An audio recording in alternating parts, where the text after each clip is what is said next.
Welcome to the Hop Edition podcast, brought to you in association with The Malt Miller, your go-to choice for premium homebrewing ingredients and equipment. Whether you're a beginner starting out or an experienced brewer, The Malt Miller has got you covered. So for top quality products and customer service, jump over to themaltmiller.co.uk and tell them the Hop Edition sent you. We would also like to thank all our Patreons for their continued support with running and developing the pod. If you would like to become a member and gain access to exclusive perks and benefits, head over to patreon.com/the Hop Edition. Now it's time to get this pod started, so crack open a homebrew and enjoy the episode.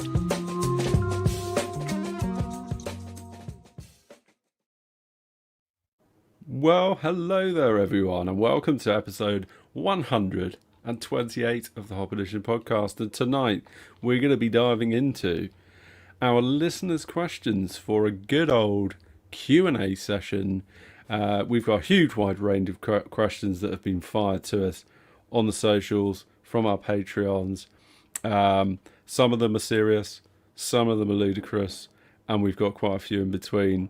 So if you are following along live, feel free to chuck some questions in the chat and we'll have a go at answering those as well. So we're going to be covering a vast array of topics tonight, and thank you to everyone that has raised a question and contributed to this podcast. Before we get into all of the questions and hopefully the answers too, I just want to say a big thank you to our partner sponsor, the Malt Miller, the premier supplier of all things homebrew. While you are over at themaltmiller.co.uk, don't forget to check out their dedicated Hop Edition recipe section, where you can find a range of beers that have featured on the podcast over the years, including some of our own creations and some absolute stunners from the various guests we've had on as well. The Malt Miller also have huge discounts on brew pots, so if you're in the game for a brew pot, whether you're doing brew in the bag or looking for an upgrade to a 3-pot system, whether you're after an all-in-one like a Brewzilla, a grain filer, etc., go check out the offers that are on at the Malt Miller at the moment. There is also 10% off Manton's malts. So if you're in the game for some discount malt, head on over to themaltmiller.co.uk. Try that super pale. Can't say I've tried it, but yeah, maybe if you now's the fancy chance. making a super pale beer, Manton's super pale malt, worth a try. Super low EBC on that malt. Gentlemen, good evening. Hello. And what are we drinking? Let's start with that. Why not? Andy, what are you drinking? So, yeah, I am in the process of trying to kick a keg, which is a dangerous game when that keg is full of impy. So I have been for the last couple of nights now, I bottled the whole load off. I got about 10 bottles off, and I thought that's light enough that I can now just start smashing it on the tap. What were you doing last night then, Andy? Beer chat and dancing to Maniac, I think, at the end of it. Smashed on impy. We saw the video. Having a nice time. Yeah. Maniac on the floor. I know. So, yeah, the impy is beautiful. It's the one I did, I think it was at February 2024. And it's just conditioned. It's so beautiful right now. It's just all kind of smoothed out. And it's got that sort of cherry and chocolate thing. It's like a Black Forest Gateau. It is. I think you guys had it ages ago. But yeah, maybe last year. Yeah, I reckon it might have been like around Christmas last year. Yeah, maybe. probably. Yeah. I don't know. But yeah, But I it's do remember it. smoothed out so much now as well. It's just like, yeah, amazing. Mate, I think it's the sort of beer that's well worth bottling and then just putting it away. Absolutely Yeah. agree. And Yeah. having 2 or 3 of them a year, and then like you crack one out after. It's probably Yeah. the wrong language to use. It was You so get one good. out. You might get one out from the storage, many years down the line, Because it Yeah. would be fine even for like 10 years, wouldn't it? Yeah, it's would like have thought. 12% this thing, so it's Yeah. like Yeah, that's gonna And I keep. bet you No it'll be bother. absolutely Easy. banging after 10 Uh-huh. years. Yeah, the bounty hunter that I brewed before, it was like really good pretty quickly. You guys had it when it was still fairly young, I think, when we had yeah, Damien. Damien on the pod. But But it was like amazing. a year later, oh my god, Yeah, it's so good. And same thing, I got to the point where I was kind of like, oh, there's a lot of this impy in this keg here. Like, I don't really want to just have impy on tap 24/7. So let's just yeah, bottle Bottle the half keg or whatever that was left. And it's better that way because it's easier to leave the bottles alone, I think, rather than Yeah. stash them away somewhere where you can't see them. yeah. For sure. For sure. Yeah. It was have that just- recipe. Sorry, it was that recipe, the bounty hunter one that I stole from Oh, you. of when I course, was yeah, over. you did the same thing. Yeah, your version of it. Yeah, Did awesome. you, Yeah, did you I did just, change it. Did you add all of the adjuncts and fruits and everything, or did you Yeah. just... You did? It was like 2 kilos of puree and stuff like this, and 2 kilos of honey, and there was like a kilo of demerara sugar, and there was like crazy. I mean, it was like £120 easy to when make you this look beer. at that recipe, it's Wow. just like, how the fuck is this even going to work? Like getting it Uh-huh. all in the FV, but yeah, it does. Oh, it's sexual. But it does. I was talking of beers to be bottled. I have not long just... In fact, I kegged last night a barley wine.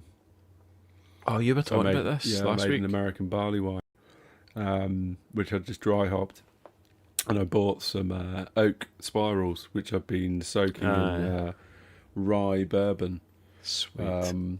for the last week or so. So I chucked 2 of those into the keg, transferred it off into the keg. So I'll leave it for I don't know how many weeks before I then take it off the oak and stick it in another keg. What fermenters it in, Owen? It was in the Apollo Titan. And is it still with the spirals, or have you changed it? No. So I purged the keg, put the spirals into the keg, Okay. purged the keg. Well, I actually filled the keg with water, forced all that out, Yeah. opened the lid, put the spirals in, and then did my best just to try and purge the keg as much as possible. So, I mean, there might be a bit of oxygen in there, but It's a What are you barley gonna do? wine, so it doesn't really matter. it might benefit from just a tiny little bit of oxidation, especially considering how long I'm going to keep it. And then I racked the beer onto it.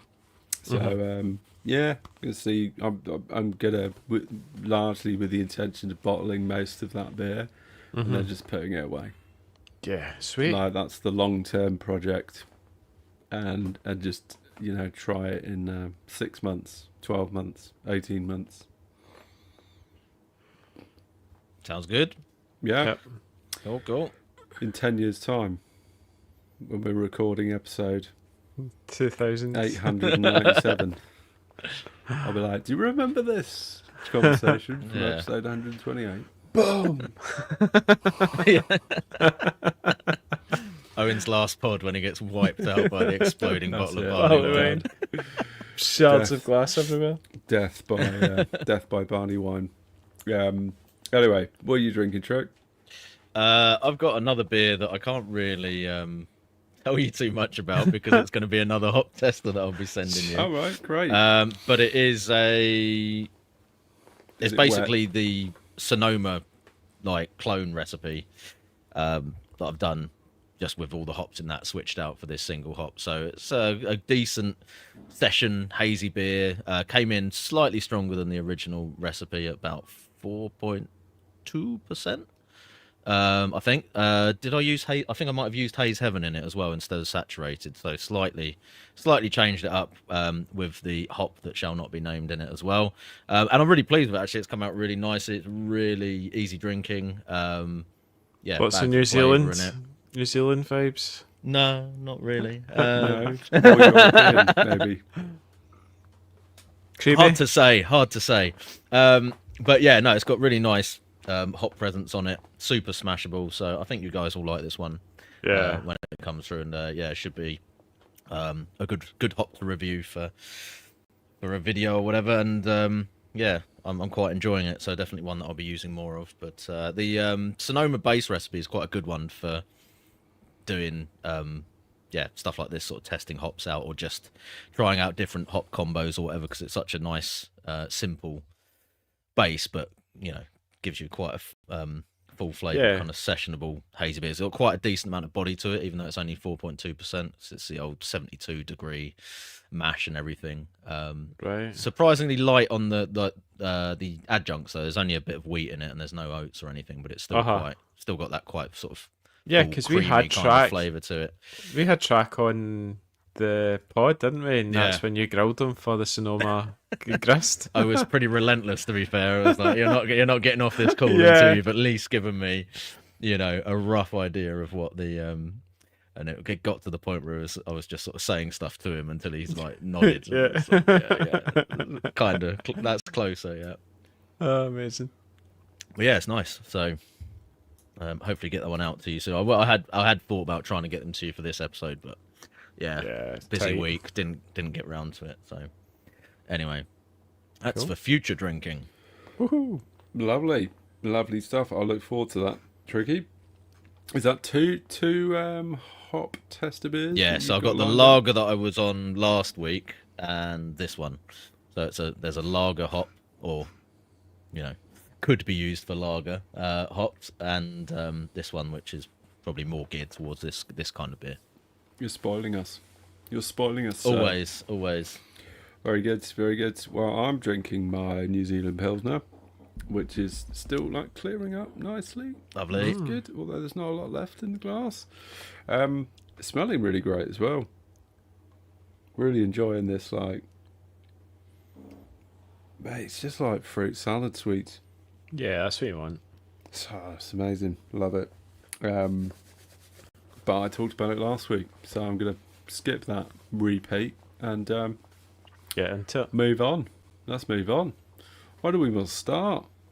Question 1, I guess. Yep. Well, we've organised all the questions that came into kind of categories and made it a little bit more organised than just randomly going through the long list of questions. We did get sent quite a lot of questions, so I'm aware that there's a few that have kind of popped up in the chat already. We will do our best to get on those as well, but yeah, we'll see how long it takes for us to go through.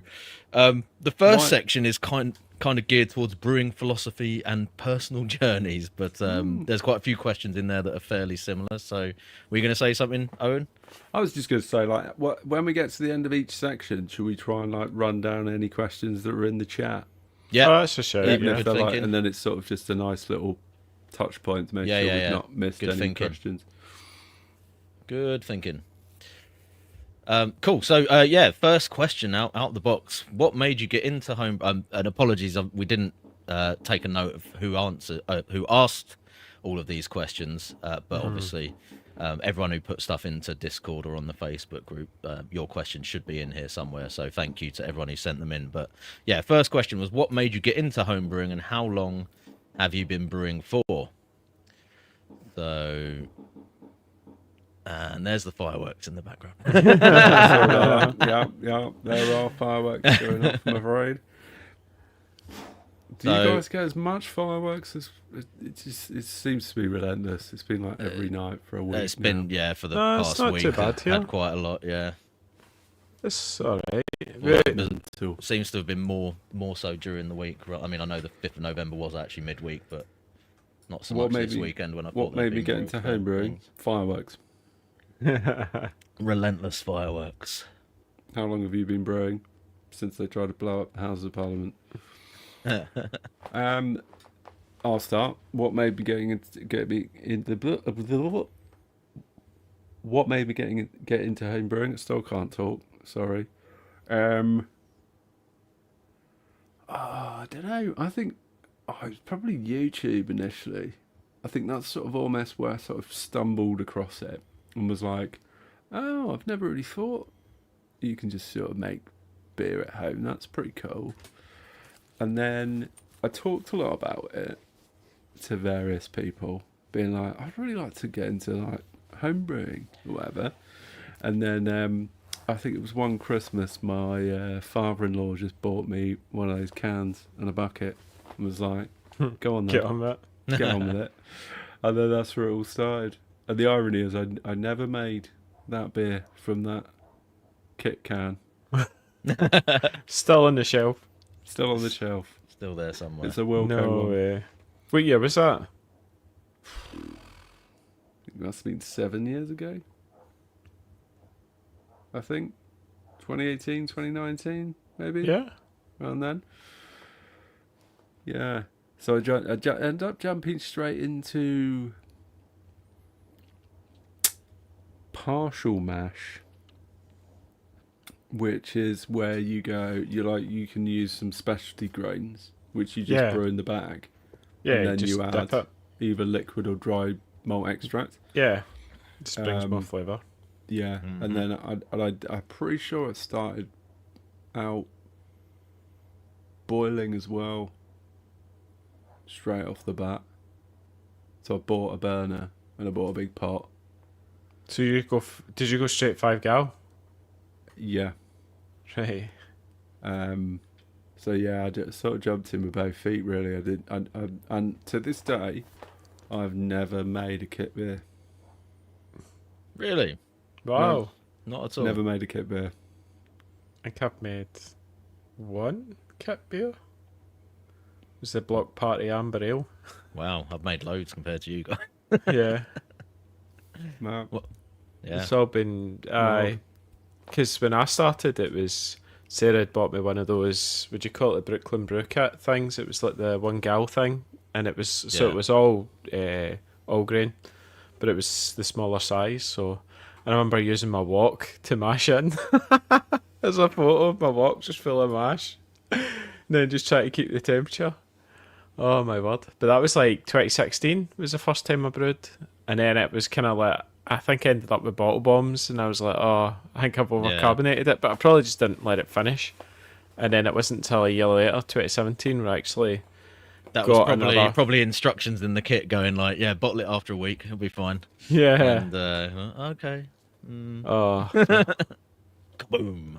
yeah. But I got a Punk IPA kit from Brooklands, and then that worked out really well. Yeah. And then I just went down the rabbit hole. Yeah. Your trick? So I've been doing all grain brewing for I think it's probably just a bit over 10 years now.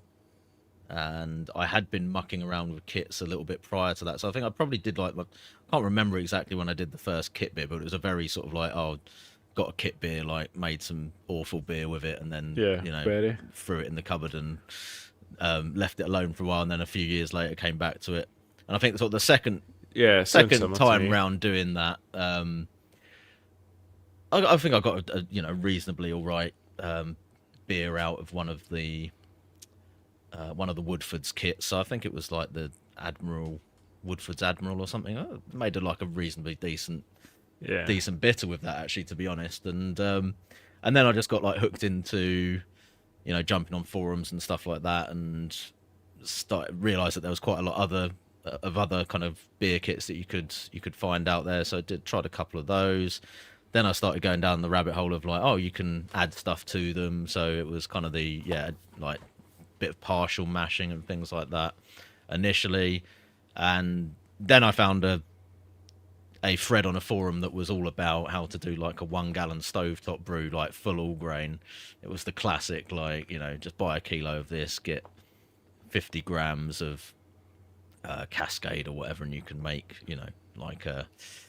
like a Sierra Nevada style pale ale or something. So I thought, oh, that's cool. And I'd always been into, my cooking and all that sort of stuff. So that really appealed to me. And I was like, oh, I've got a big stock pot. I can do that quite easily, actually, with a mesh bag and a few bottles or whatever. So, and I had obviously the kit from doing the kits anyway. So I had the basic equipment to kind of do that in terms of fermenting and everything.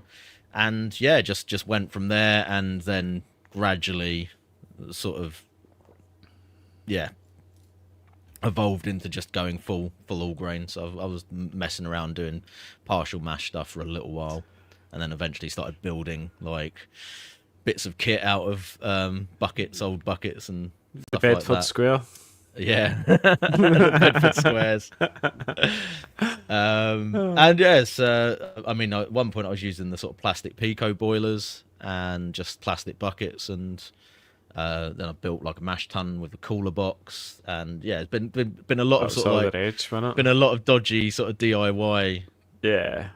bits of kit that I've gone through over the years until I sort of finally settled on going, well, actually, probably should just buy some proper stainless kit so it doesn't like Yeah. We were either all doing that either though at the time. disintegrate or look completely horrific after a couple of years of using it. So most of that kit was perfectly decent. It worked fine. It was just Yeah. I just wanted to upgrade to something a little bit shinier in most Yeah. cases, to be honest. So Totally. Insulated mash tun. yeah, Woohoo. well, I'd say that the Pico boilers are a pain in the ass because the elements on those just always like died Oh, after a few. yeah. Or melted the plugs. I've had Yeah. a couple of them melt either its own plug or the sockets on the wall. They're definitely not 100% kosher, Rated. those ones. Yeah. Yeah, the old 2.4 Yeah. kilowatt kettle elements. Yeah. And and then the all grain, just I mean, you can see the rest of the history by going back to the YouTube channel and all the way back to the beginning. It's all of that. So I think documented. the first video on there was with some of that homemade kit with the cooler mash tun and a few bits and pieces like that. So it's all good fun. Yeah, I probably just watched your videos back in the day. It was my fault, maybe. Yeah. Yeah. Oh, Cool. it was good. So the next few questions sort of tie into this quite neatly, and we got 3 questions which are all pretty similar. So we'll bunch these ones together. But the general gist was, if you could go back to when you first started brewing, what would you do differently? If you could start brewing all over again, what would you change in your journey? So that's pretty much the same question. If you could tell your newbie self one top tip, but not water temp sanitation or yeast pitching, what would it be? So that one's a little bit different, but that can be a kind of caveat to the first two. I mean, based off of what I've just said, I would probably just go back to myself and just say fuck off the kits and just jump straight into the all grain brewing, to be honest. And don't be afraid of doing that, because actually, I was perfectly capable of doing it. I just thought that it was much harder than it turned out to be at the time. I thought you were about to say fuck off all the shitey, home built stuff and just go and get a stainless insulated pot and spend the money on decent kit, because you now know that you're into the hobby. I mean, sort of thing. I think that in investment wise, yes, but I actually had quite a lot of fun doing all of that sort of stuff. Yeah. So I don't think I The would DIY. want to change that, to be honest. You learn a Yeah. lot, don't you? You kind Yeah, of actually yeah. learn a lot, and it's also kind of a part of the brewing journey as well, isn't it? The whole experimentation and Yeah. engineering it and doing all that fun stuff. Yeah. Yeah, Yeah, Do you and guys? some of those mash tuns were actually like bloody good as far as the efficiency that I could get out of them and stuff as well. Right. Wow. It's probably taken a while and moving to using recirculation and the Herms coil and that sort of stuff to actually get the kit that I'm on now To up get it for up. the kind of What it potential was. efficiency that I could have got out of the cooler Wow. mash tuns at the beginning. Don't know why. It shouldn't have necessarily been any better particularly, but some of them seem to work really well. Also, do you guys not feel like you're now like qualified plumbers from all your homegrown plumbing that you've had to do? Because I feel like I can now tackle any sort of plumbing jobs. Mate, if you've built a twin chiller, then You know. you know your way around a bit of copper pipe. believe me. Yeah. But, Yeah, and Yeah. fixings. Yeah, Yeah. for sure. I would agree, Andy. Actually, yeah. There's a bit of electrical work. There's a little bit of plumbing and yeah. all those fun bits and bobs. What would I do differently? I think I'd probably tell myself to probably have kept my brewing simpler. Yes. That And would have just- been my second one, I think. Yeah, just make some smash beers, or just try and enjoy and respect beer in its simplest form, because actually a lot of the great beers Oh are yeah. the simple beers, right? We see the recipes and it's like, why is that so simple? Yeah, you look at like Sierra Nevada, or you look at Landlord, or you look at, there's tons of beers that are just like pretty much like 1 or 2 malts. Yeah. It's 1 hop or 2 hops. It's I not. bet if you went back and looked at like some of the brews that you did in your first year of brewing, you'd Oh, be like, wow. that is fucking wild. Like some of the stuff that you were Amount of attempting hop back then. additions. I mean, I remember loads of different things. I was like, what was I doing now? I think I tried to do like, because the grapefruit IPAs were massive at the time when I was kind of first Yeah. getting into, and it was like the Elvis juice and stuff like that was Oh, really yeah, big yeah. back then. I was like, I want to try and do that, but I'm going to go bigger and better than Elvis juice. I'm going to use like 5 different fruits, and I'm going to put the peel of all of those in, and I've just created basically like washing up liquid flavored beer.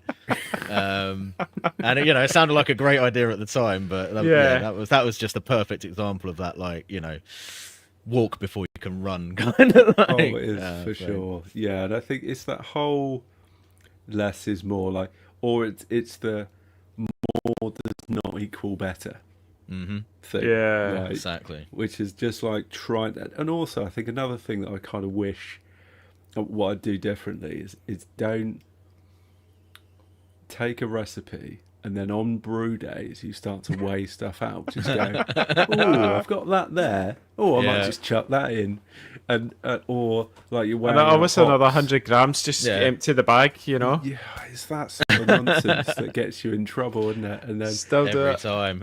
I'm notorious for taking a recipe and then being like, oh, thanks for the recipe, but I subbed this out for that, and I changed this and blah, blah, blah, and then all of a sudden the recipe's not the recipe anymore. It's something entirely different. So I think within that simplicity thing, it would have been like, just try to get more familiar with the core ingredients. Yeah. And just get to know a handful of hops really well, get to know a handful of malts really well. And just, if you took 5 malts, 5 hops, and 3 yeast, within that you can make umpteen number of beers, and you really get to understand how to build a good beer, right? So that's probably what I would go back and tell myself to do. I would have not ignored myself, clearly, because actually this is all hindsight, right? This is all like, with the knowledge that I now have, this is the wisdom Yeah. that I have. And obviously I was just not ready to have that wisdom at the time. We're going to get really philosophical here, but it is brewing philosophy, so there we go. What about There you you, go. Andy? What would I do? I don't know. I think I would probably just jump to getting the better kit kind of thing rather than mucking about a wee bit. Because now I know how committed I am in the hobby. It's just like there was quite a lot of brewing setups along the way that have now just went in the bin. The malt mill always says though that, like, say like your buckets, your plastic buckets, they're like a total win-win. Even at the start of your brewing, they're dead handy as fermenters, but then they're your cleaning buckets later. So they always, every bucket gets reused in my house. So yeah, but probably just go for the uni tanks and don't mess about. Yeah. Again, that just sort of coming back to that whole sort of developing the kit. You just... Yeah. You've got to experiment into it, and the prospect of spending that much money on a hobby that you've only just started to get into and you're not 100% sure whether you're completely in love with it. It's like you'd never go, oh yeah, $2,000. Oh yeah, I'll definitely spend that on a fermenter. One Yeah, why not? fermenter. You'd just be like, there's no way you Nope. go over that. Nah, you would. But there we go. Cool. Yeah. So following on from that, if you were going to give yourself one sort of top tip, which isn't water, temp, sanitation, or yeast pitch related, what tip would you give yourself? I would probably just go and tell myself to. It's kind of similar to my first answer. Would be to just fuck off the bottling and get a keg like as soon as possible. We've always Just said that. save yourself the hassle, because I mean that was probably the other thing that made me less enthusiastic about one of the things that made me the least enthusiastic about brewing at the beginning was just the bottling process and the hassle and having to have like 100, hundreds of bottles just lying around to be used as and when you needed them. Remember, I was lucky. I was speaking to a brewery guy. I was picking up a crate of beers that I'd ordered from, and then I was like, "Oh, I've just gone to homebrewing," and he's like, "Here's a keg. Here's a corny keg. Take it." Whoa, whoa, gusher. So I was kind of lucky that way. I got into kegging because I wasn't ready for kegging at the time. But see, as soon as I got into it, it was like, yeah, this is a winner, definite. Well, I think that's definitely struck a chord in the chat. We've already got people going, yeah, bottling is shit. Well, I was bottling last night with the ITAP, just because was it one of the boys I'm friends with. He started doing reviewing beers on Instagram and TikTok, and I was like, oh, I'll send him some of mine just to give him a laugh of what the homebrew's like. So I dropped them off today. But yeah, bottling's just it's so easy now with that blooming. Well, yeah, to be ITAP. fair, with the iTap, it makes it much less. And the glass bottle thing, the adapter I've got now, it's. But even so, like if you were thinking, oh, I'm going to bottle all of the batch off of a fermenter into bottles, you just thought, nah. I've got a question. Here's the thing, right? Here's a question from me.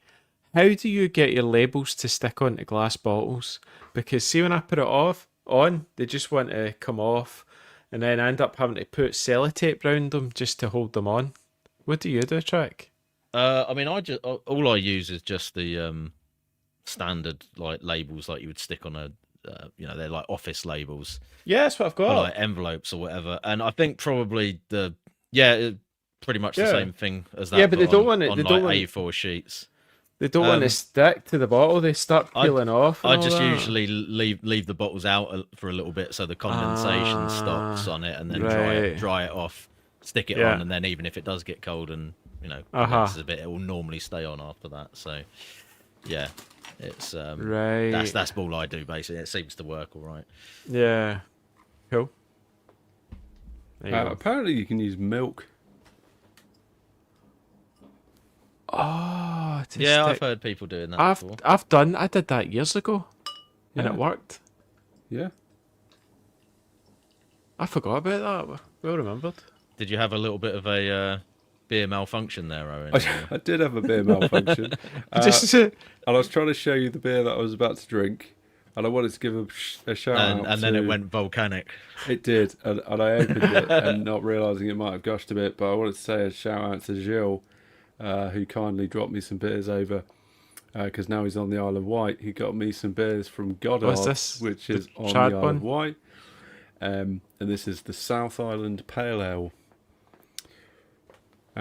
which I think is a bit more of a trad type brewery, but this is a low bitterness, light, easy drinking, full bodied pale ale with passion fruit, gooseberry and grapefruit aromas.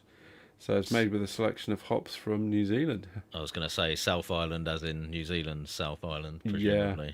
So, well, and I guess the sort of nod to Isle of Wight being the South Island. So it's Nelson and Raquel, Vic Secret and Citra Cryo. Oh, nice. So maybe not that trad. Yep. Definitely not a trad hop bill, that's for sure. No, but sure. How much of those hops is the question? But the pour was trad. 3 pellets of each. They merely whiffed it near it. Smells good. Smells good. Anyway, I got off track. Top tip. What top tip would I give myself? I'd probably say, and I don't know whether Brewfather was actually around when I first started brewing, but I think it would be like, get on Brewfather and just trust what it tells you. That's a good one. Like, when you dial in the water and it says the pH is going to be that, the pH is going to be that, as long as you put the right amount of acid in, and you put the right salts but that's in, fine on if you've actually dialed all the behind the scenes stuff in. True. And generally what happens is then I used to do was I would then massage behind the scenes stuff to get the numbers that I got. So then next time I brewed, then it was like the results basically were bang on. This is true, and again, it sort of comes back to the whole like, yeah, but I trust it because I've tested it and because I've learned how to configure Oh, no, it, yeah. and, you know, all of that jazz. So, yeah, it's Cool. It's an interesting point. What about this last question then? Have any of you considered quitting your day job and going pro? What's your thoughts, Andy, on that one? No chance. Absolutely not. Zero. I did for a moment in time. No way. Yeah, I mean, I was going through the ringer with the old redundancy routine, which if anyone that works in the corporate world is, you know, I suspect everyone's been through that experience. Yeah. Had it. As it happens, I didn't end up actually being made redundant, but I was sort of really looking at my options, and one of which was to, you know, look at what the cost would be to set up a proper brewery. The thing that I found, right, is you have to get to a certain scale if you're looking to make enough money to live on. Mm-hmm. Right? Like, if you actually want to make a salary, like, you have to be producing a fairly significant amount of beer. Mm-hmm. You know, and you see a lot of the guys that we've chatted to in the past, like Sunbird. Is it Sunbird? Liam. Yeah. And 300 litres type. who's the other dude that we chatted It's to? Danny, small Danny at Small Batch. Batch. Yeah. You know, I think at some extent, Hoddy as well. You know, they've all just kept their day jobs whilst they do this. That's On the the kicker side, for me, right? isn't But it? it's It's like, like Yeah. you're if doing you all actually these want- hours and you've got to work a day job. Yeah. Correct. You've got to be very energetic, and you've also got to have a very understanding other half, Yeah. and you've got to be very motivated to want to work a 60-hour week. Or parents, as in Liam's case when he's brewing at his dad's garage. Yeah. Yeah. There's a lot of sacrifices in that.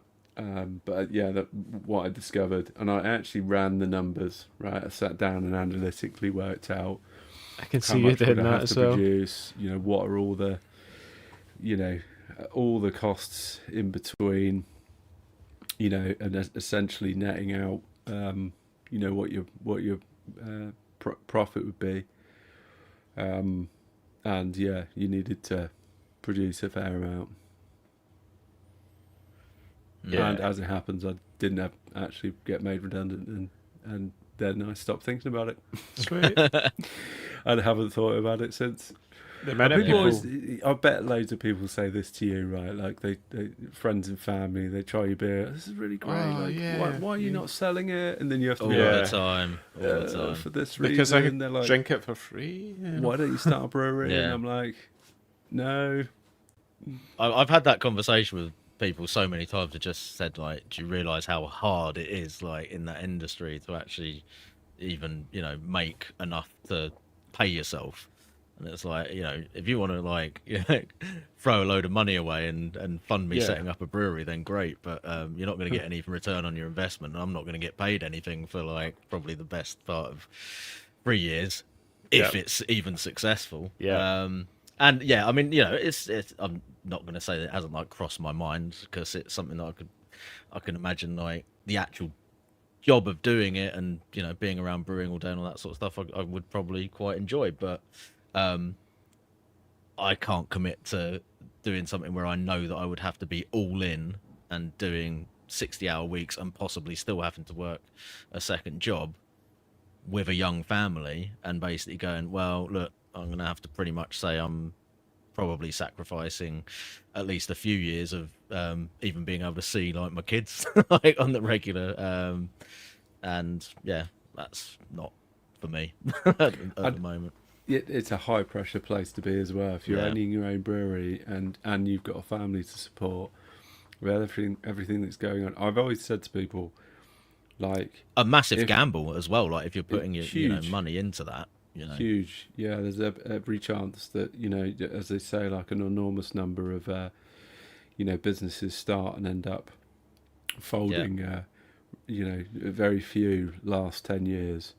I've always said to people that ask me, when are you going to go pro or whatever, I always say, like, look, if I end up sort of landing in a load of money somehow, I win the lottery, or I've got an uncle that's a billionaire that I didn't know about that passes away, then absolutely I'll be opening a brewery, like, for shits and giggles. That's it, isn't it? If A it's wheat a low free one. roll, A Wheatlow one where it's you've got your own barn and you just invite all your mates round. yeah, if it's just a free throw and you're not having to worry about how you feed your family and pay the mortgage, then I'd be there straight away. But That's the kind of brewery I want. until that point comes, it's a hobby Yeah, for sure. yeah, that's Keep it it. that way. So It's there you go. enjoyable. Nice. Section 1 done. Yeah, have we got any questions in the chat that we want to Let's have a hit look. now quickly? I saw one. So, question. I reckon this one would be for Tricky to answer. If lager yeast is bottom fermenting and Kvike is top fermenting, if you brew in space and there is no top or bottom, i.e. zero gravity, can you make a lager with Kvike? No. Move on. Moving on. No, it will still be an ale. What else have we got? I think that might be it.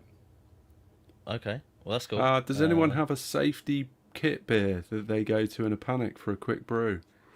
Mine is the simple ginger beer kit. No, it's the quick answer for me for that as well, to be honest. For me, it would be Vacant Gesture, but it wouldn't be a kit beer as such, but it would be like a solid blonde ale type. Aye. Yeah, I think if I was going to Golden go ale. for a recipe I'm pretty sure is almost bulletproof, Yeah. it would probably be that or my New Zealand Pilsner recipe. Yeah. Like, that would be the ones where I'm like, I know I'm going to get decent beer at the end out of that. Yep. That's Good cheap. shout. Good shout.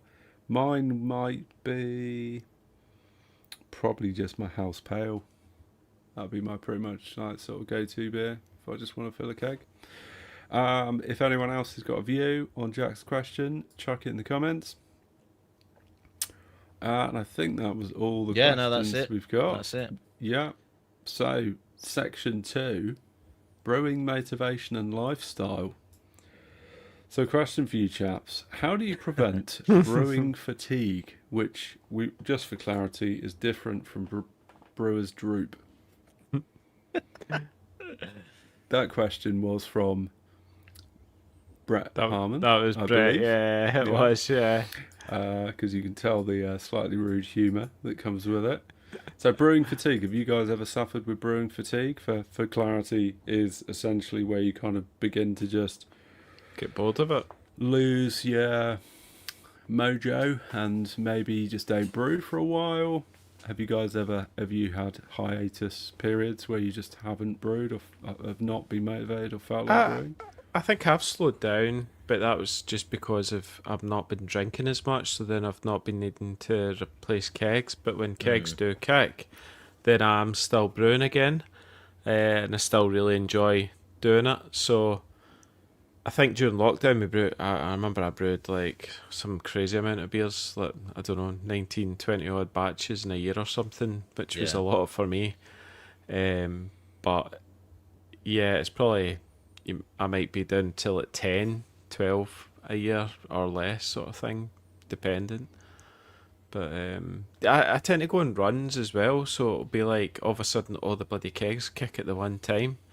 And then you're just like, right, you get beers through the brew house, sort of. But I've not fallen out of love with the hobby as such, or had that brewing fatigue. Yeah. No, I think I'm very much the same, Andy. I don't think there's been any point where I've fatigued or lost the love for the hobby. Still infinitely interested and excited about the hobby, but I've also found that I've slowed down, and I also find that I'm brewing fits, and I'm in one of those cycles at the moment. Like, I seem to be brewing a lot at the moment. Yeah, same. Yeah. And it's funny really that exciting, I'm and exactly it's the really same fun. right now. But then I tend to find that I filled up all my kegs. Do you know and then why it's gonna that is? take me- It's because we've all polished off all the beers we made over the summer now, and we're like, Yeah. shit, we've got to brew for Christmas. Brew, brew, brew, brew, brew. Yeah. And it will take me 3 months to drink Yeah. all the beer. And That's then it. I'll be like, oh shit, I need to start brewing again. But So I I was- still haven't quite like leveled out that kind of, I brew once a month and I have a nice Yeah. meter to my brewing schedule. It's a bit peak and trough. Yeah, What- I think what about you, Trick? I brew quite a lot still, but not as much as during the kind of like Lockdown. like Andy, the Oh, shit. lockdown period. It was just insane. I think I had It was. I had a calendar on the wall at one point, and I'd like noted everything down and counted up at the end of the year. It was like you were brewing nearly every week at one point, which Wow. was just nuts. I don't know where it all went. Obviously, somebody must have come around and drunk it all. Yeah, I mean, I've definitely slowed down a bit since then, but I don't. Yeah, I'm with you guys. I don't think I've ever had a point where I've been like properly, fallen out of love with the hobby or whatever. You have the odd weekend where it's, I just can't be fucked with it this weekend, or I'll postpone it for a little bit. But I still enjoy it. And kind of coming back to the question itself, sort of how do you prevent brewing fatigue? I think a big part of the reason why I've never really sort of felt like that is because it's never been me doing it like purely in isolation. So there's always been this kind of like communal aspect to it, whether it be doing like the podcast or going to the home brew Yeah. club or just sharing the beer with other people, meeting up with people from like the YouTube, the BrewTube groups and stuff like that at festivals and things like that. So it's just, and going, even just going on Facebook groups and chatting to people about stuff. So it's always sort of kept it kind of like, in my mind as something quite positive, even when I've maybe not been fancying particularly doing brewing that particular week or day or whatever it might be. So I feel like that's a really good way to prevent brewing fatigue, is to get invested in the kind of community aspect of it, as well as just, if you're brewing on your own and you're doing it completely in isolation and you have 3 batches that are shit, that's a really good way to create brewing that's- fatigue. 'Cause yeah. you're just like, I'm just wasting my time. I can't be bothered with this. What's the point? That's when I've seen friends drop out because Yeah, exactly. they've had issues. I remember Dell having issues, and it turned out he'd switched his bloody cleaner out. He'd stopped using Starsan, and he was just using Yep. percarbonate. And so when he asked me to help him, I'm like, crap, you're not using bloody Starsan. Yeah. And there And you it go. was all the infections. It was like Being these able to talk infections. to somebody like yourself in that instance has probably saved him from just going, I'll sack this, I'm going to just chuck it in I the skip. yeah. So, yeah. That's my take, anyway. Yeah, I'd agree 100%. I think the community bit is the bit that probably keeps it kind of front and center of your mind, I guess, in Yeah. terms of. Yeah, I don't know. I mean, I guess like we all probably have hobbies outside of brewing. You know, Yeah. like Tricky, you've got your archery, Andy, you got your Yeah. climbing, I've got my golf. But it's so sometimes that's whole like one hobby overtakes the other. I love this one. Rich Yeah. Brooks in the chat. I get cleaning fatigue, which leads to brewing fatigue. We can all relate to that. Well, Brooksy, when you end up buying as much shiny as you do, you realise Yeah, the cleaning that's increases, right. tenfold with Dramatically. It. But, cleaning definitely is like one of the. It's funny because brewing seems to be like 80% cleaning. I don't know about homebrewing. It doesn't feel like homebrewing's 80%. I think that's quite high for that. I think homebrewing's maybe about 30-40% cleaning, and brewing and recipe development. and- Yeah, I wouldn't even put it that high, to be honest, because if I think Yeah. about my typical brew day, I'll be spending half an hour, maybe an hour tops, like cleaning up at the end of it. But I've already done 4 hours of brewing before that, and like you say, then you've got all the recipe development in front of that, and just drinking the beers, pissing about Yeah. on Malt Miller's website, looking at stuff you don't need to buy, and all this Doing, kind a, of doing a stuff. podcast about Doing beer. a podcast. Yeah, so it's not. It's not that bigger Yeah, percentage wise. for us. Maybe in a yeah, commercial, possibly, yeah. Oh, 100%. But that's you're cleaning every day, aren't you? For And that's slightly different when your livelihood is dependent on cleanliness and sanitation. Yeah. With home brewing, it's like, Should be fine. and there's a lot less to clean, right? It's like Yeah, we there don't is a have lot fermenters less. that are bigger than us. Correct.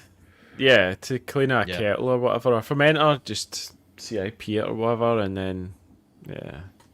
Yeah, and on the sanitation thing, I think that's another thing as far as preventing brewing fatigue. I think coming back to what I was saying before, one of the biggest things that is going to instigate brewing fatigue is when stuff just isn't going well for you and you're producing bad batch after bad batch after bad batch, and in most cases that's probably going to be a sanitation issue. It might also be related to you just doing fucking wacky beers and going a bit overboard. So again, coming back to the thing about doing, keep it simple as much as possible. Maybe go back to just doing some more straightforward recipes, or even just sticking to established recipes rather than trying to make stuff up yourself. Yeah, is another one as well. So true. True. So trying to make sure you're brewing stuff that you're going to actually want to drink, and you're not fucking it up because you are cutting corners on sanitation and stuff. Because that is the most depressing part of brewing, is if you have a run of beers that just suck and you're just pouring them down the drain. You've done the equivalent of 3-4 hard days work to produce nothing that's actually even palatable. Then you're gonna go, well, maybe I need to start doing something else. Yeah, to a sort of lesser or greater extent, I've suffered with that a little bit. And sometimes that's about management of expectations as well. Yeah.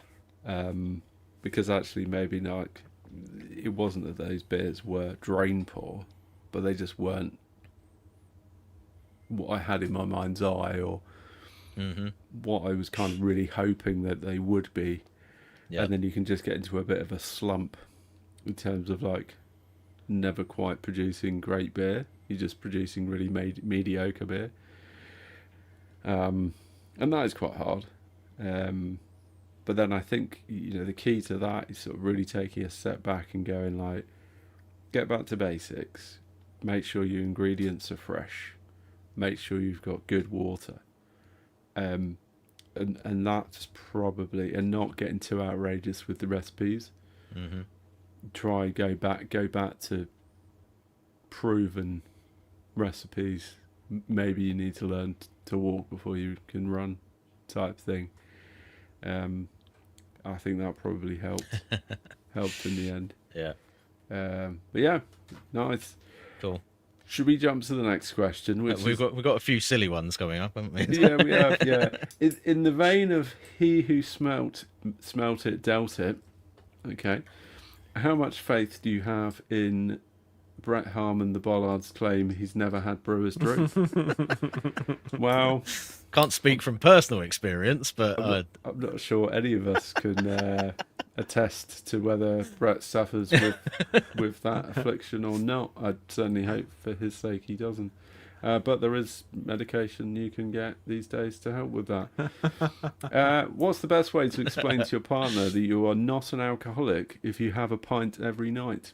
I used to do that. I used to have a dry night, I remember, at one point, and it was like, nah, now I'll drink Friday and Saturday and that's it. Literally. I think whilst this question is probably a little bit tongue-in-cheek, maybe there's a little bit of truth spoken in jest here. Yeah. Let's talk about drinking responsibly.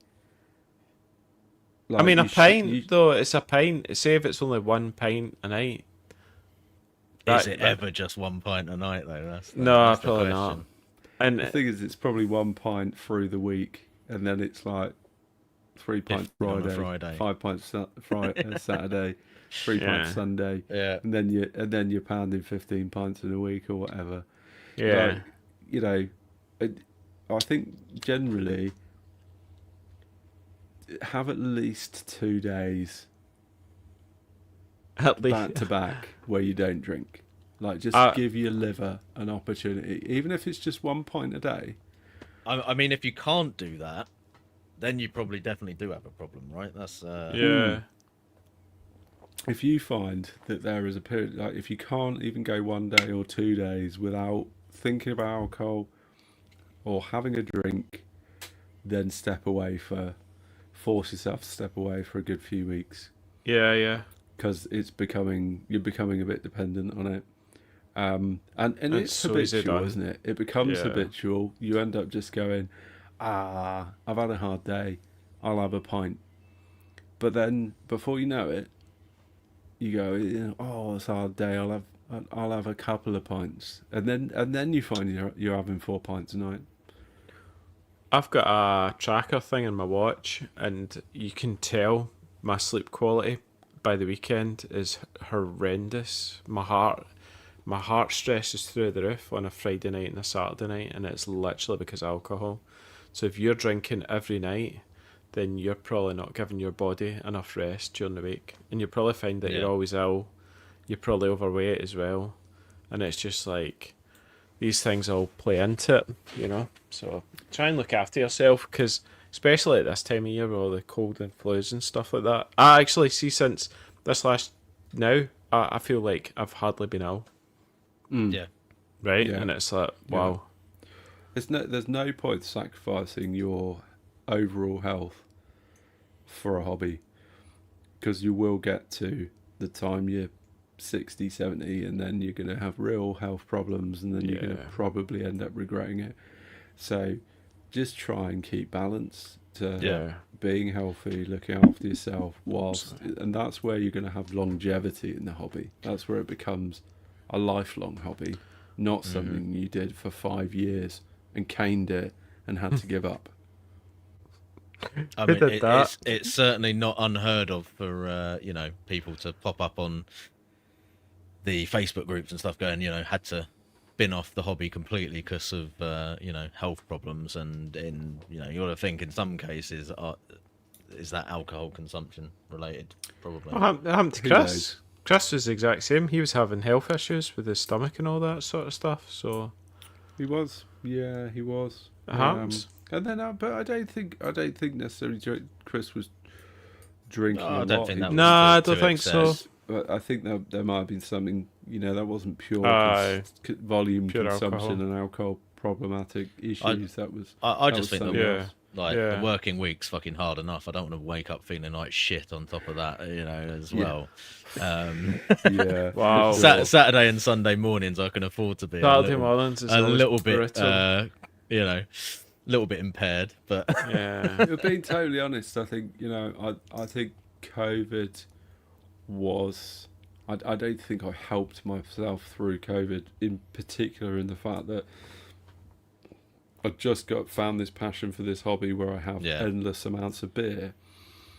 Basically, we're locked down and we've got nothing to do other than just drink.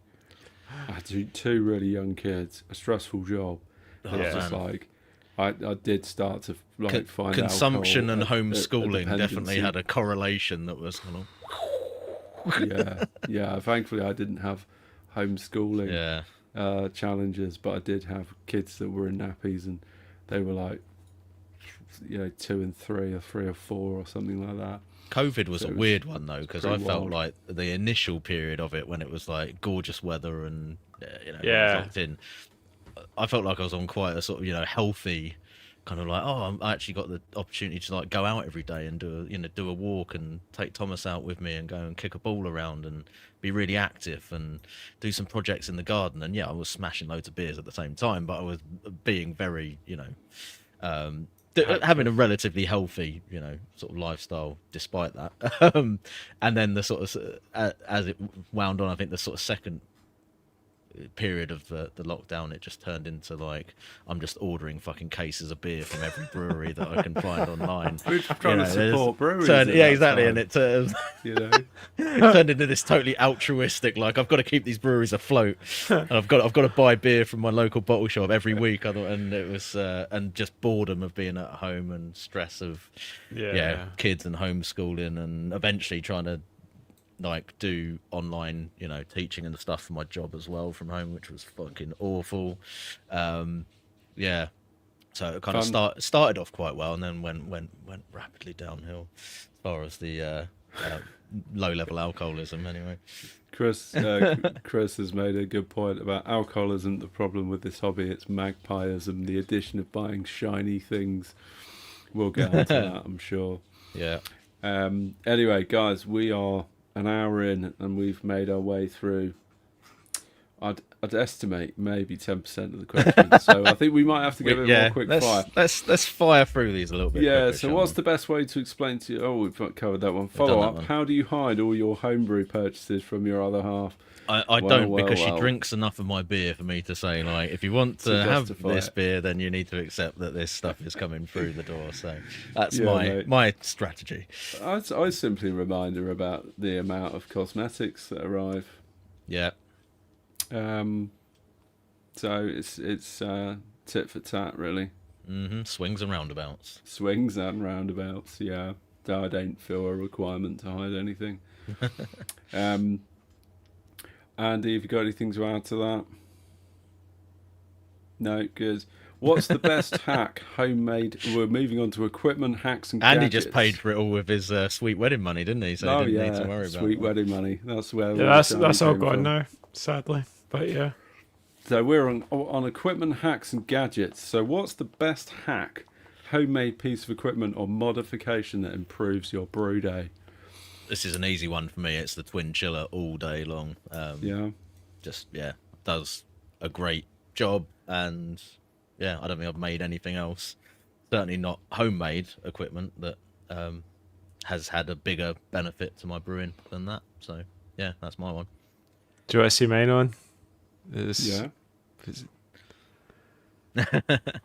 Oh, what is it? A hose pipe It's attached special to widget. Oh, nice.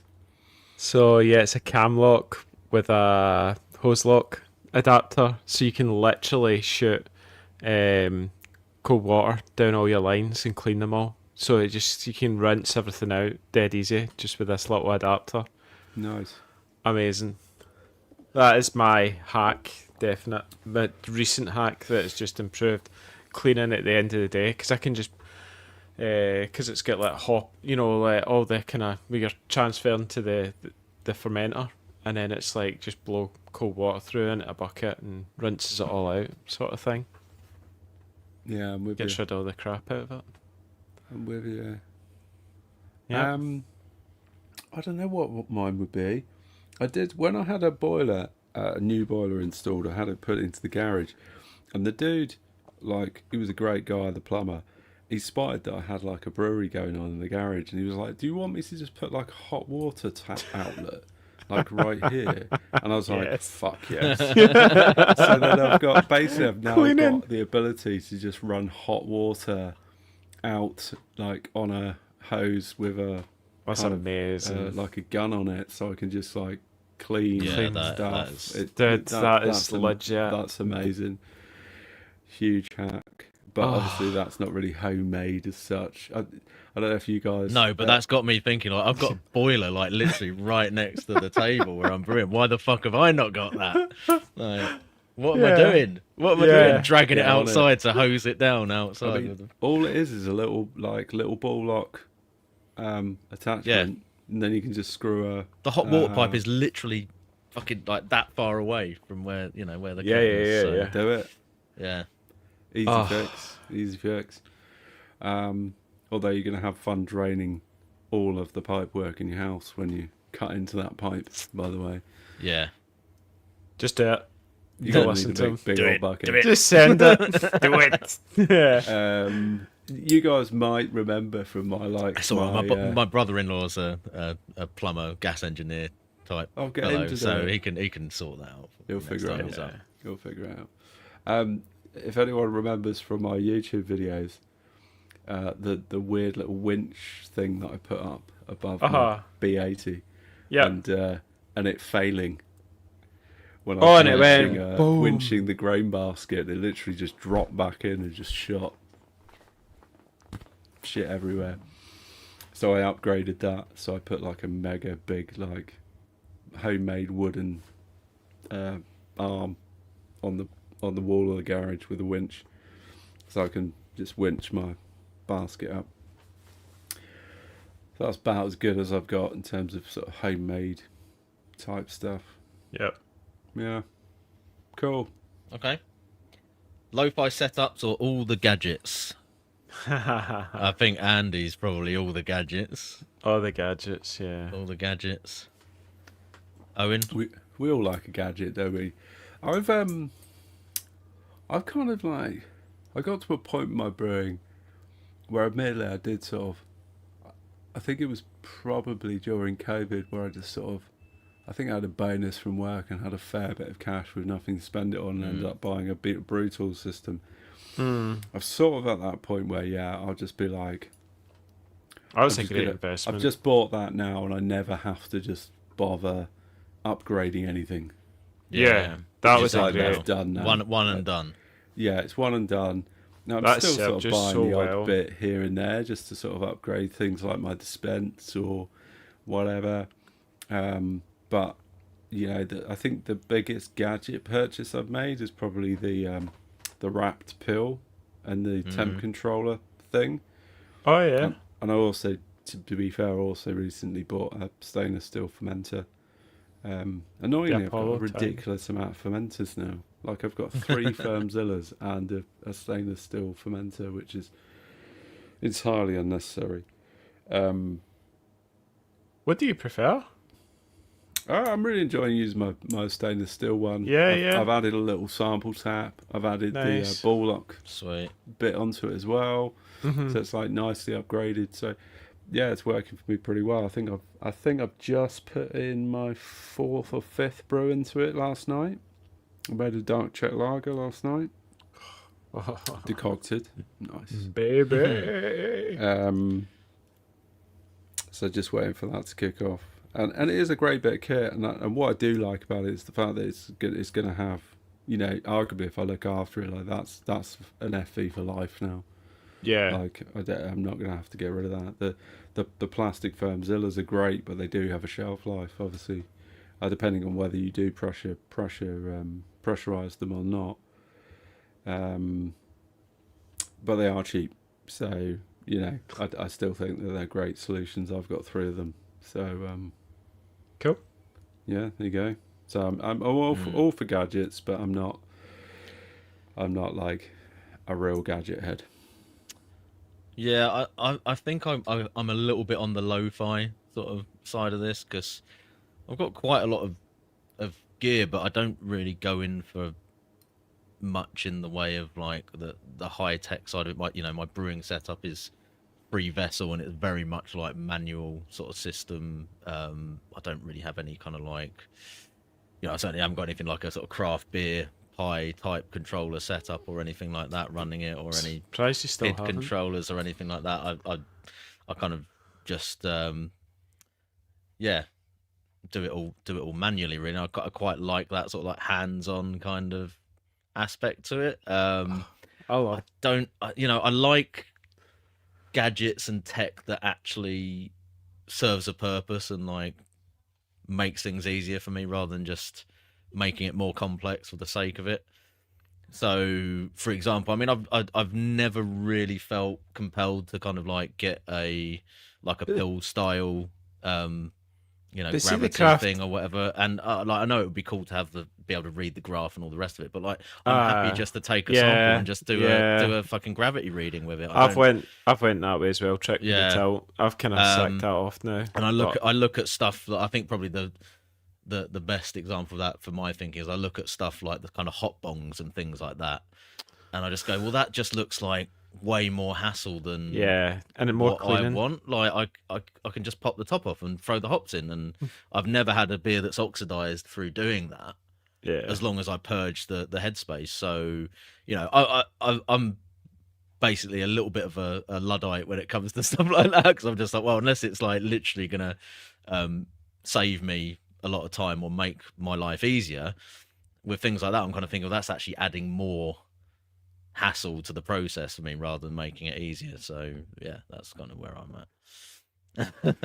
The Play-Doh Liam. bubble counter. Oh Liam my said he word, loves his- Liam, comment of the night. Love my Play-Doh bubble counter. Laughing.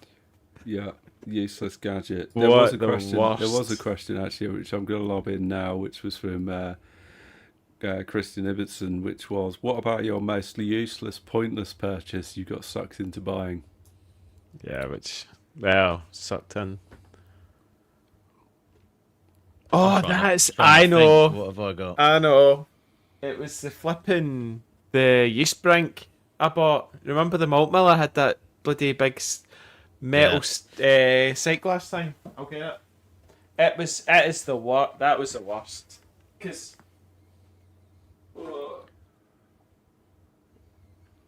He's got it to hand as well. Weighs a ton.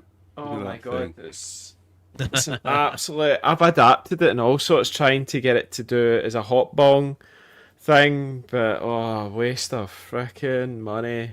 Because the thing is, right, see when you put it under, the whole idea was you put it under and then you could put CO2 in and it would push the hops into suspension. Except what happened was you put like a 30, 40, 50 gram dry hop in it and it would just go solid. It would just It stick gets solid stuck. in the Yeah. thing. So it was just like, it was absolutely pointless. So it was, do you know, it maybe work as a yeast brink so you could pull yeast if you were into doing wet yeast, but again, that's a pain in the arse. It was just like, and it was like 200 odd quid or something mental. It was like a lot of money. Ouchies. Yeah, and then Yikes. it was just, nah. It Nice just didn't. paperweight, mate. It's such a big paperweight. Because that's the thing, I was trying to adapt it as well to do it as a hot bung, but then I did it and then I'm just like, this is just now covered in hop debris and I need to clean it now. Whereas like Tricky, I was just like, I just open the lid and just pour the hops in and just put a bit of pressure in or With, something. like, And, no material detriment to the oh, beer. and there's zero Yeah. difference. Or like, if you can bubble CO2 up through the beer, That's what I do. So problem solved. So I Problem solved. see in the bottom, I've got a the ball connector, the gas post on the under, and then what you do is you just gently bubble CO2, and then with mine it's got a big coil, the chiller coil inside the fermenter, so Yeah.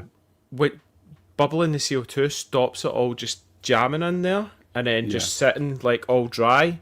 Yeah. So when you're bubbling it, it lets all, you do it slowly, and then all the hops go in, and then they get mixed about. So Yeah, just it's just positive like pressure. positive. It's a win-win, that.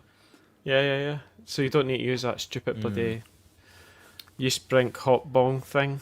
You got any Nice. pointless purchases, Owen? Because I'm struggling a bit, to be honest, to mean- think of anything that. Probably a couple, right? So I recently bought a Keglam bucket blaster.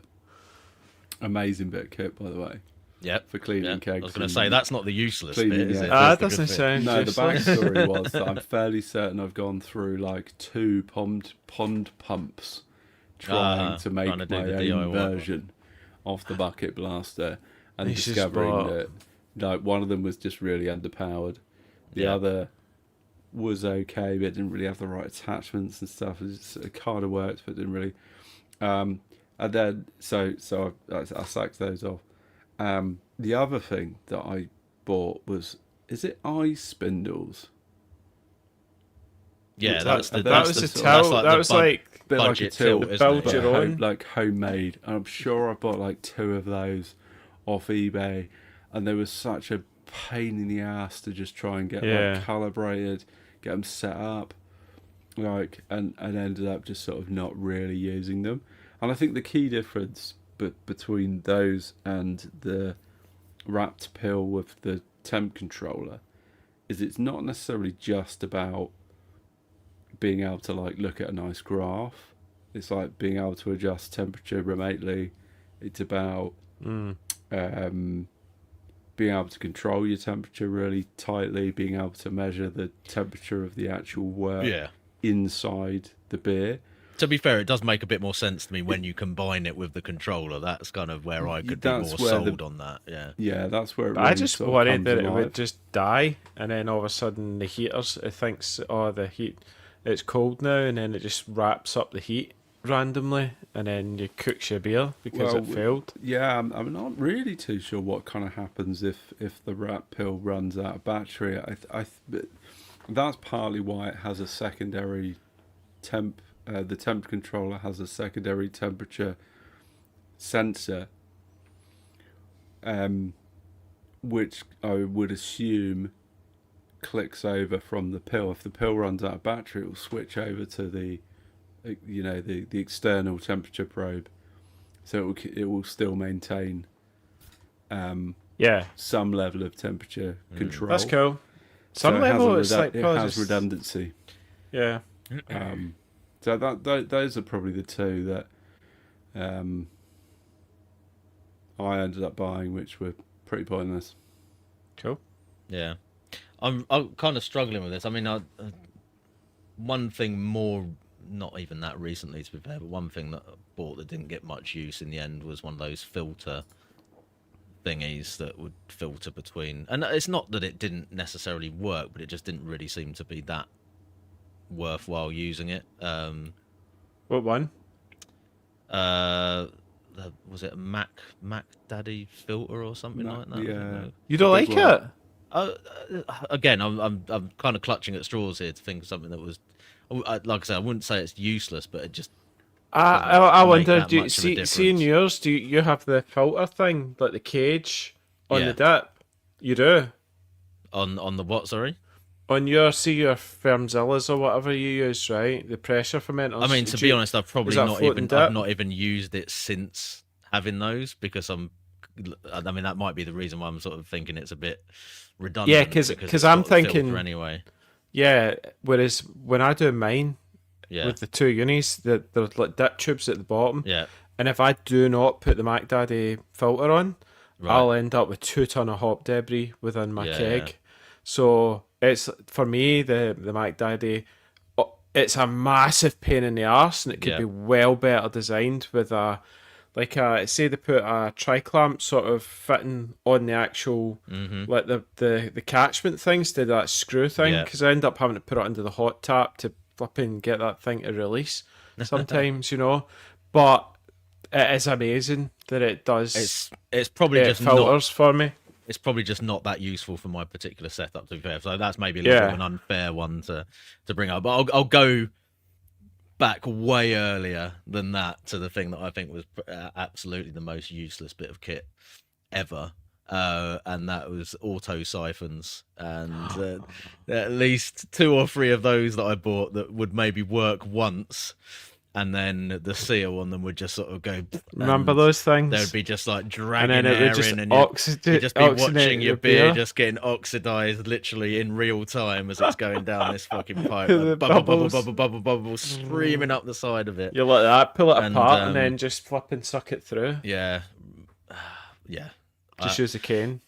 Fucking auto siphons, absolute Ah. bag of shit. Yeah. Worst Early purchases days that I ever going, made back in the early days. And promised so much, like, oh yeah, that's cool, I'll just do that, and then it'll start pumping, and I don't need to worry about getting my gob all over the end of a tube. I think that's why I put a tap. See Yeah. this thing. That's why I put a tap on it, so I don't need to fuck about with siphons. Yeah. Yeah. Yeah, so that's me. That was an auto siphon.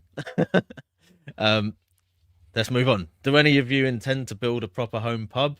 Yes, for me. Will it ever happen? Probably not.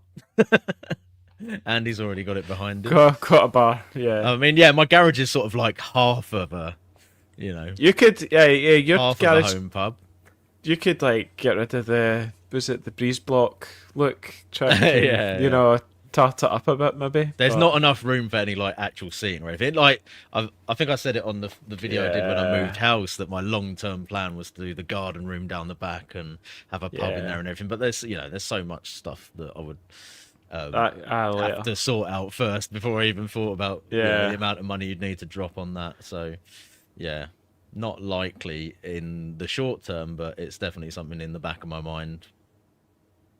at I'd some be point. interested if anyone that's listening has done the home pub thing during lockdown. Thought it was a great idea at the time. Had a few people use it, and then now Yeah. it's literally just yourself that's using it, and it's always freezing, so you don't even bother with it. Yeah. Or it's just a storage unit. Yeah. Shit. Yeah, good point. I think Deck's got a homebrew pub. Yeah, I've been to it. It's and, amazing. It's insane. Have you? I've been, yeah, because I went. Remember, I Nice. went and fixed his Yeah, kegerator. his setup Oh, is the good bit. dream. His, for me, it was- that's what I would want. Something Very like cool. Yeah, the Queen Vic or something he calls it. I want that and the outdoor kitchen like next to it. Because his is like, he's got his brew room. There's a brew room, and it's like all set up for the brewery. And then you go through it, and it's like a pub, and it's got a corner bar, and he's got a big keezer, and then keeps all the beer in there, and then he's got the taps above, and then he's just got seating and big telly and all that, and gets all the family and friends round and has nights and all that. It looks great. Love it. I mean, I would love to have that. I'm not sure I'm social enough, to be fair. Yeah.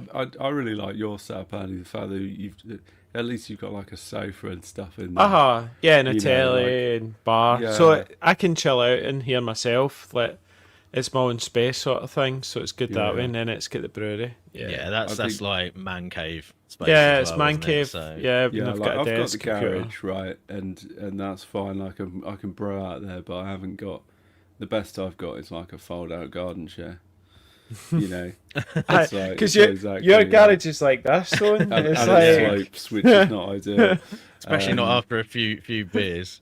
Chris would I mean- settle for the modest Wheatlow brewery setup. So yeah, I'm sure we all would, wouldn't we? Yeah. Did anyone see the videos on his social media of his Oktoberfest? yeah, it's insane. It was like Mate. busier than the going Oktoberfest on? events that we had at the actual brewery. It was wild. Crazy. It looked wild.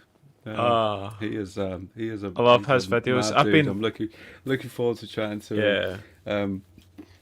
Shamefully, I've been I catching remember- up while his videos on and just watching the backlog because it's Mate, he's prolific. Like I'm struggling to keep up with his videos. He It's like, churns them yeah. out, doesn't he? It's Yeah, like weekly two a at week. least. you know, and they're always It's quite good. long format as well. It's so- giving me a little bit of a push to like try and get a few videos out. Actually, I'm like going, oh, he's doing pretty well at the minute. I know. Yeah, Should- mate. should- Like, he's should come try and out churn some came videos out of out. left field is just like owning it, which is They're amazing. good stuff as well, though. To be fair, Yeah, so. just a bit of a plug. We've got him on the 21st of November. It's like Friday. Yeah, Yeah, so so Friday Friday night we're doing. time. We've And got I'm sure there'll be loads of people who have questions for him in the chat as well. So maybe not post them right now, but if you want to jump on if you're on the Discord for the patrons, let us know if you've got any questions for him, or if not, post them on the promotional post that we will put up on Facebook or whatever for that episode when we're a little bit nearer to the time. Yeah. Nice. Yeah, Nice. let's do that because I've got lots of questions for him. Shamefully, it's going to be a little bit awkward because I'm fairly sure I spent some time talking to him at Love and Beer, but don't really remember a lot of the conversation. So when I ask him questions where he's going to be like, pretty sure I've told you this before, Owen, but For the benefit of our listeners. yeah, for the benefit of our listeners. That's a get out of jail card there, isn't it? Yeah, it is. It will be. Yeah, for sure.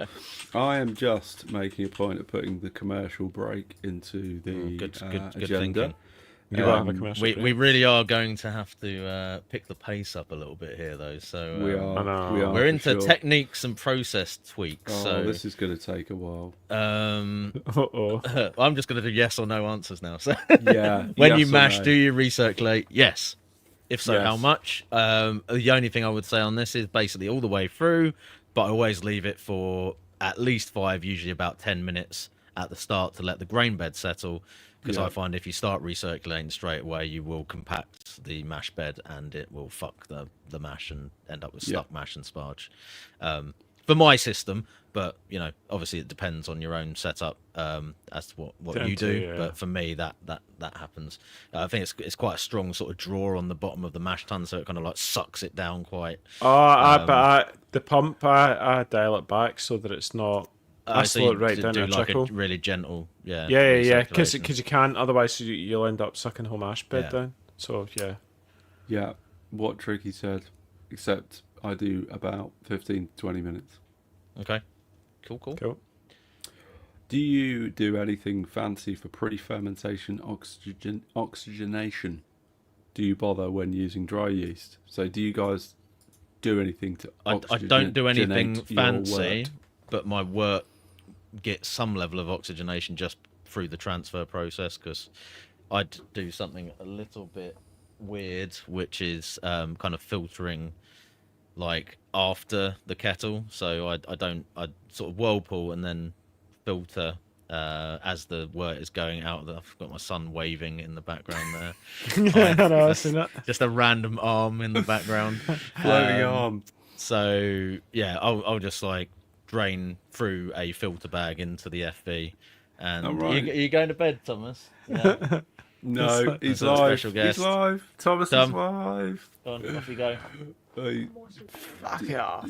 Yeah, Treggy, I'll do you sort want me that to out take later. over? I'll take over. Yeah. Yeah, you carry on. Yeah, cool. So I have recently added into my line out into the FV the little kind of sparge attachment that you can get from Kegland. Oh, the spinner.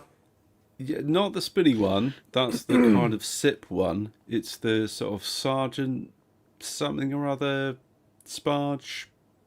Uh-huh. And it just Anyway, sprays it. I've had to slightly modify mine. Like I've just drilled slightly bigger holes in mine because they were like, it's more intended to push just water through.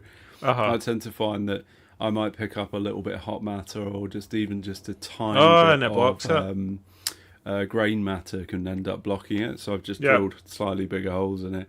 And that's actually just started really helping to just oxygenate the wort going in, which I think is more than sufficient for an ale fermentation, possibly not for high gravity brewing or for necessarily lager yeast brewing. Alternatively, sometimes I will take my like stainless steel mash paddle, which is like, I think it's one of the Grainfather ones. I'll sanitize that and then I'll just stick that in the FV once I've transferred everything, and I'll just like roll it in my hands. Just I just batter it. produce, you know. I just spray it off because I've got the coils in the fermenter. I just batter it off that and it just goes everywhere. Yeah, And then- that's Yeah. another option. Yeah, what I was trying to say before is it's going through a filter bag, and that basically makes it sort of spray and Yeah. foam Yeah. up loads, and yeah, so it kind of by default ends up oxygenated, even though I'm not really doing anything special to achieve that. Cool. That's a good particularly. shout, Tricky. I might try that actually. I also find with my system where I use a counterflow chiller, I tend to find that I end up having to run off quite slowly. Mm-hmm. So I don't tend to like cool it the whole lot down to a specific temperature. I will be trying to manage the temperature out of the counterflow chiller. So that's a lot about flow, right? Therefore, I'm not like shooting it out of the into the FE. It tends Yeah. to be like a slightly See- slower flow. See what you're saying on the way I do it is I'll just recirculate back into the kettle until it gets down to that kind of 50 degrees or whatever, Yeah, and then I'll just fire it out through the counterflow, and then I'll just use the glycol to take it down the rest. yeah, and I imagine that glycol's a lot more efficient than Mega. a fridge. Yeah. Because I can probably only do 4 or 5 degrees in the fridge Oh, every firm 12 fridge, hours. I yeah. would thought it is very slow, especially Slow. in stainless steel. Yeah. Other than that, I don't really tend to worry too much about Yeah. oxygenation. I think it's probably something that's slightly overhyped, I to think be so. honest, or something people worry a bit too much about. I did become a bit concerned about it when I read I think it's the little books that are like yeast, malt, water, Yeah. hops.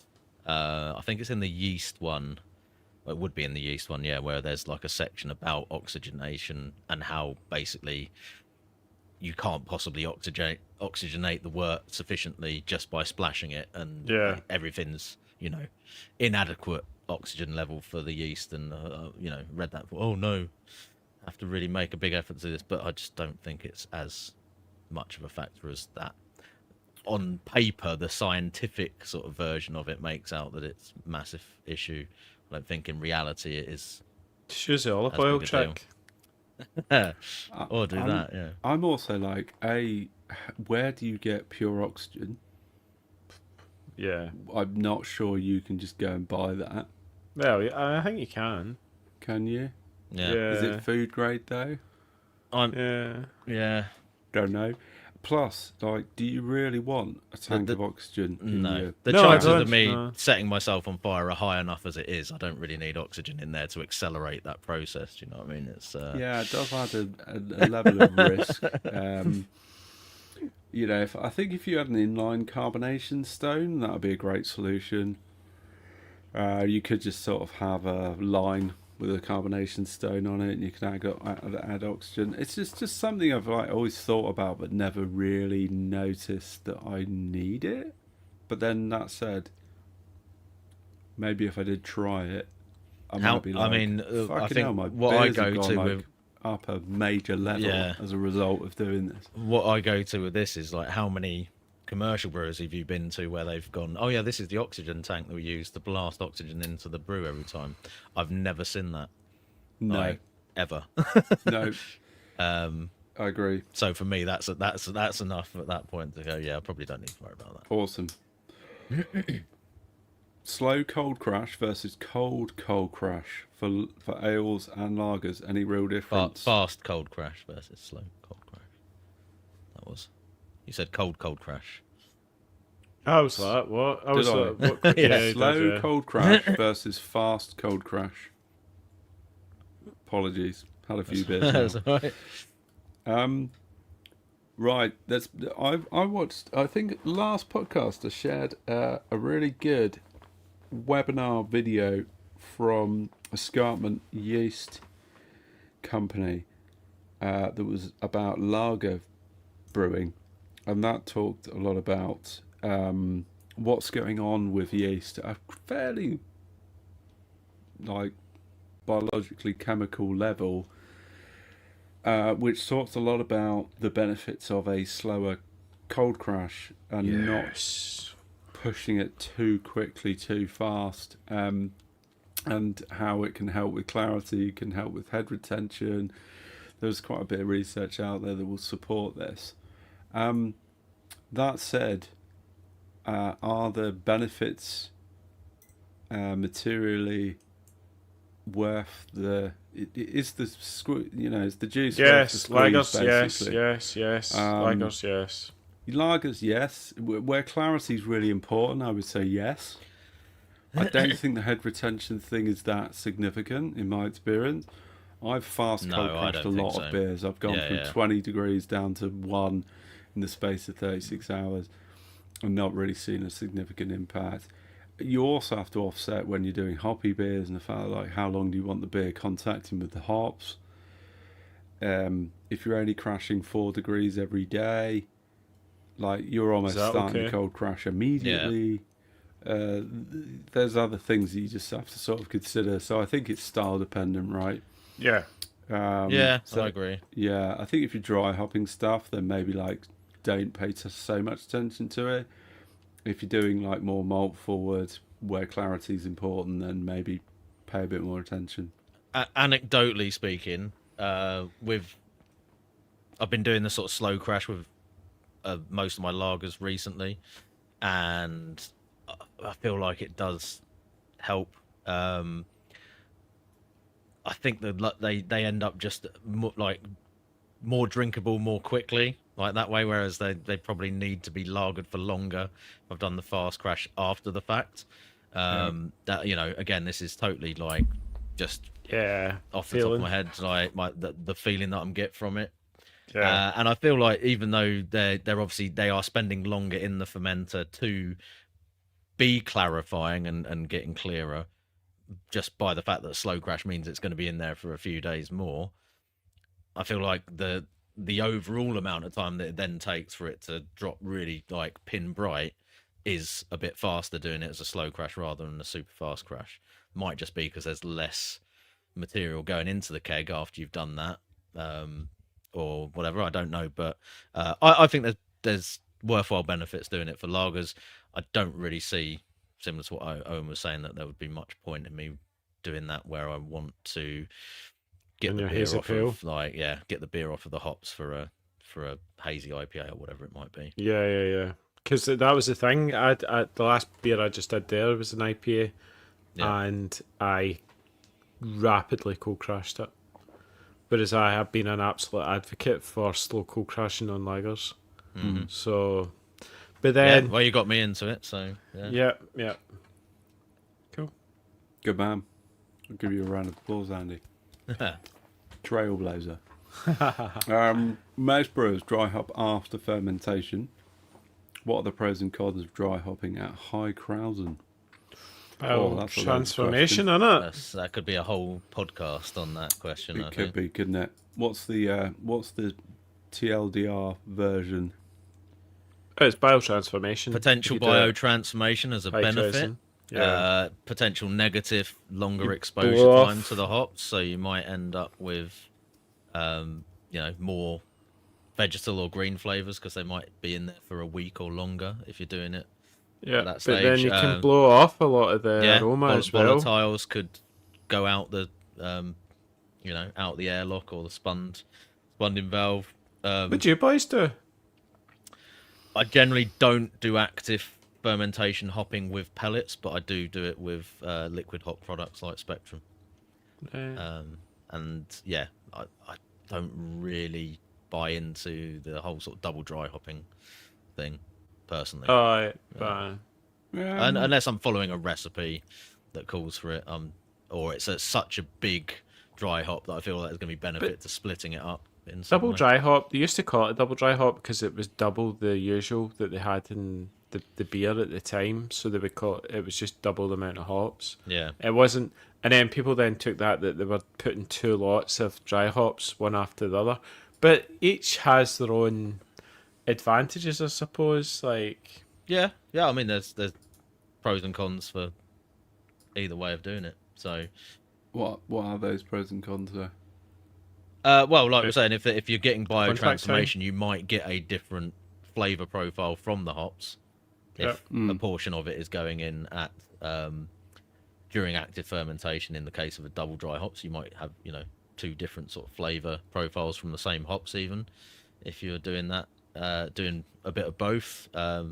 Contact time is the one that kind of concerns me the most when you're big putting time. stuff in. because you get that the hop early. bite sort Yeah, of thing. especially if you go with like a big dose of it. And it's weird because with liquid hop products like Spectrum, it's almost the other way around.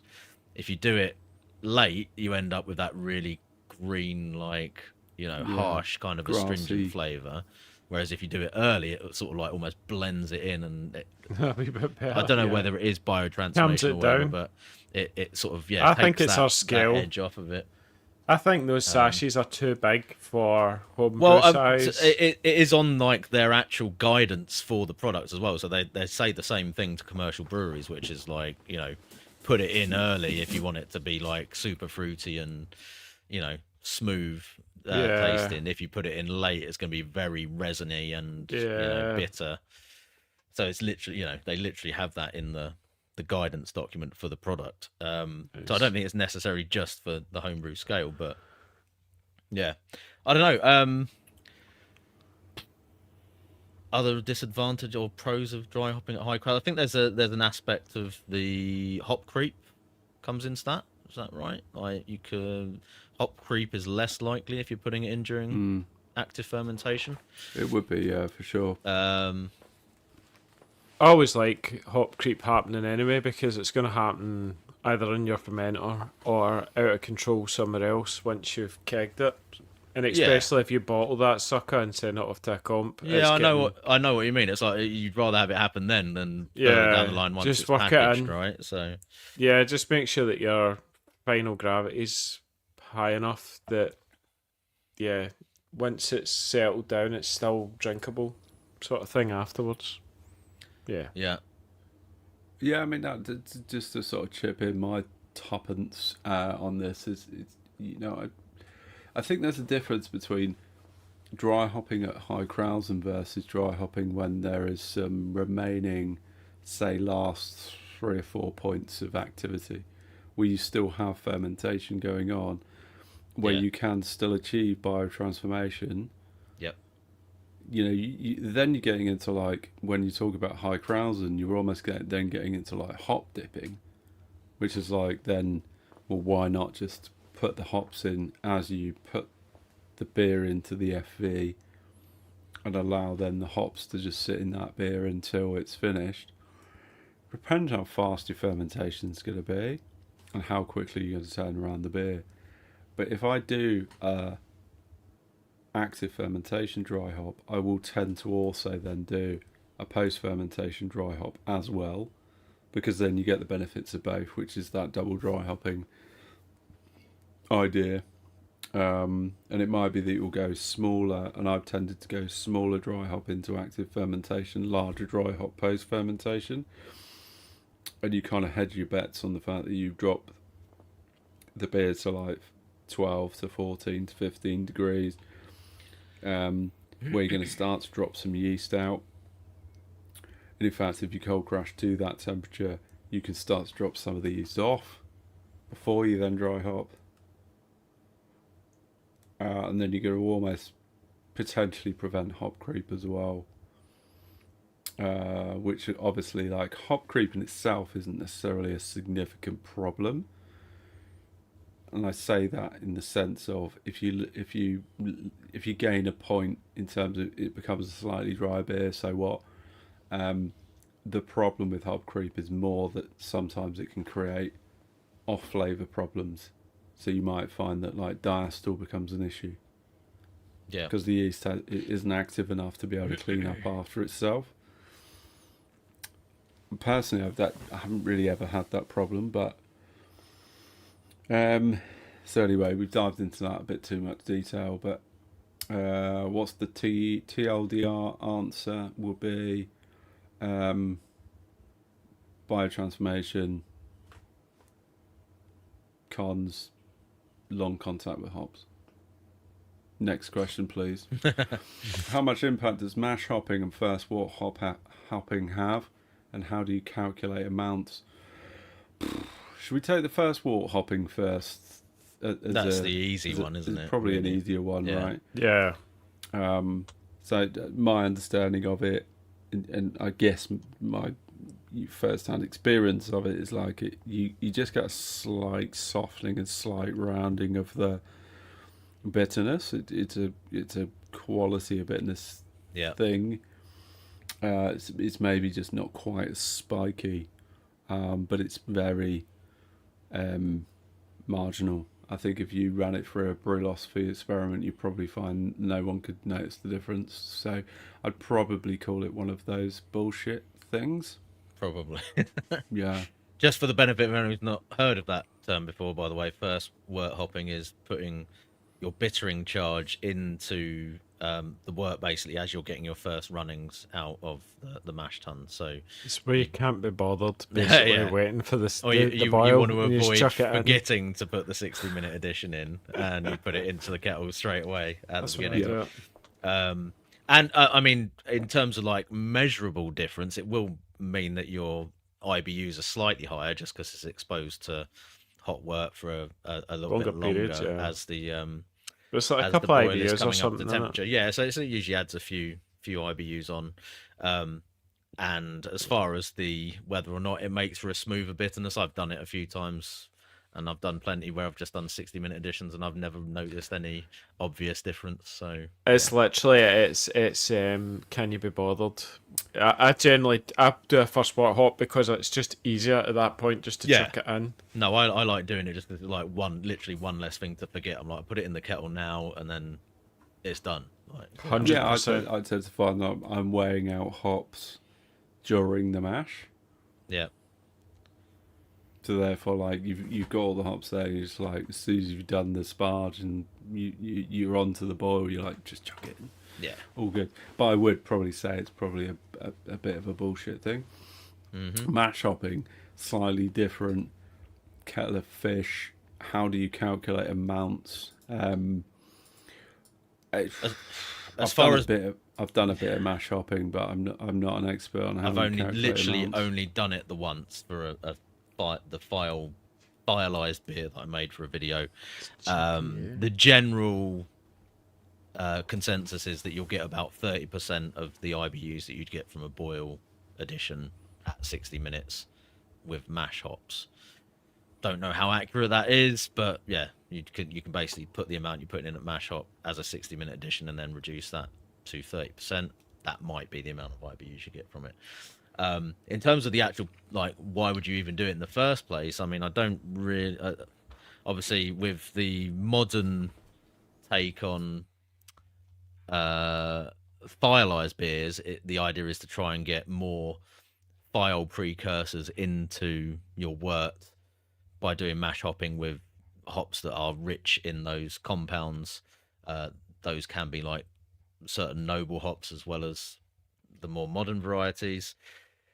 But yeah, I mean, it was a thing before file beers were a thing, and I'm not really sure exactly what the point of it was. I don't know. I've if never done anyone it. else Mash hopping, I've never bothered. has any ideas. You on boys that. have done style beers, but I've never. I think the idea was just like loading them the wort with as many bound thiles as possible. Yeah. Then for the yeast to unbound them at a later point. Obviously, malt has a lot of bound thiles. So I think there might be something going on with adding hops into that enzymatic activity in the mash. Maybe contributing to that. I understand that certain hops are better than others, like Cascade. I think, top of my head, Pearl might be particularly good. I was about to say Pearl. Yeah. I think there's some really weird hops that you'd be like, I wouldn't have thought to put those into the mash.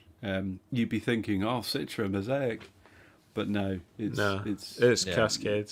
It's different. So it is an old technique. It's not just through like these file brewing techniques that it's come about. It has historically been a thing. I've just found an article on Yakima Valley Hops website which says that historically it was used to create subtle and layered hop flavors in lighter styles like lagers, pilsners, and pale ales,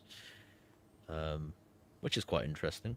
But yeah, I've never used it in that way myself, so I've got no point of view really. But yeah, I think, as I was trying to say before, I think it's a thing that's been around before there was these ideas of biotransformation and so on. But maybe that was them getting the benefit of that before people were kind of aware of files and the impact that was having. I don't know.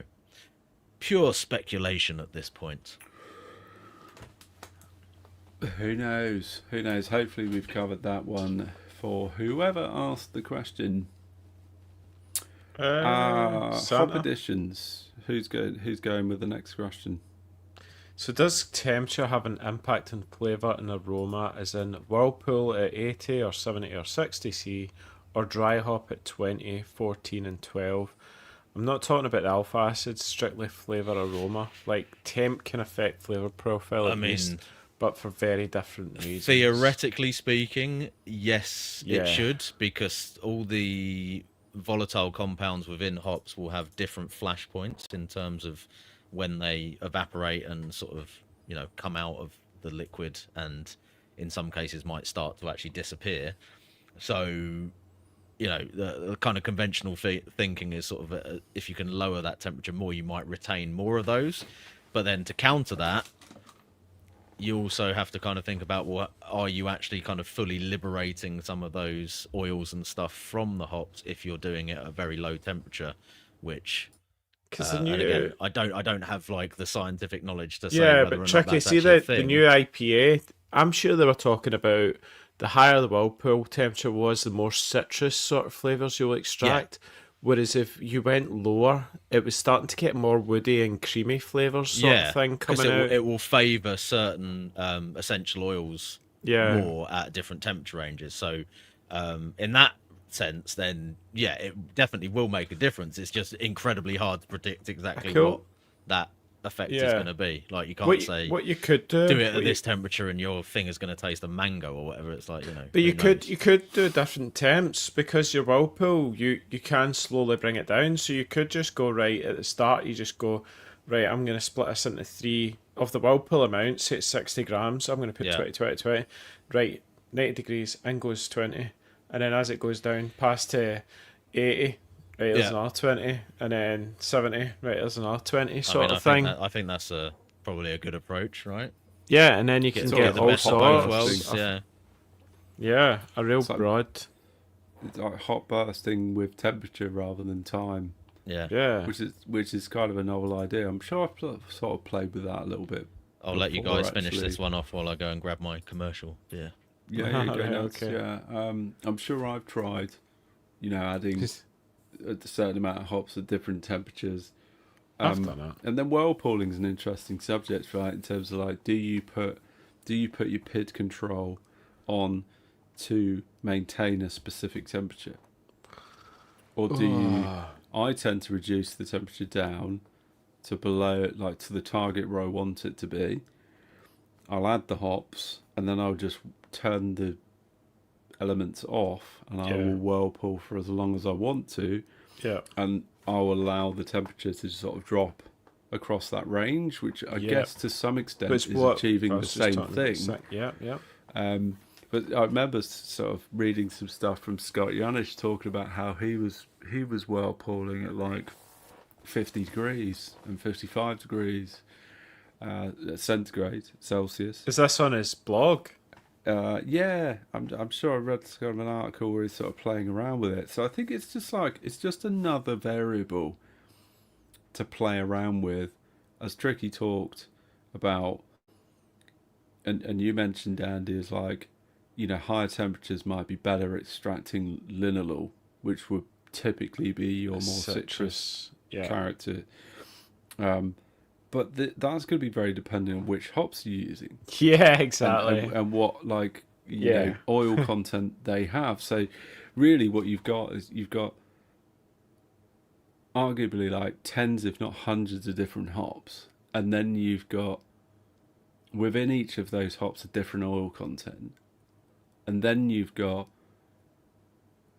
how temperature affects each of those hops and their oil content. So it's just an absolute kaleidoscope of different outcomes It totally is. that you're kind of like, if you want real consistency in finding the answer about how temperature affects it, would be consistently make beers whirlpooling at 80 degrees and make sure you keep that temperature.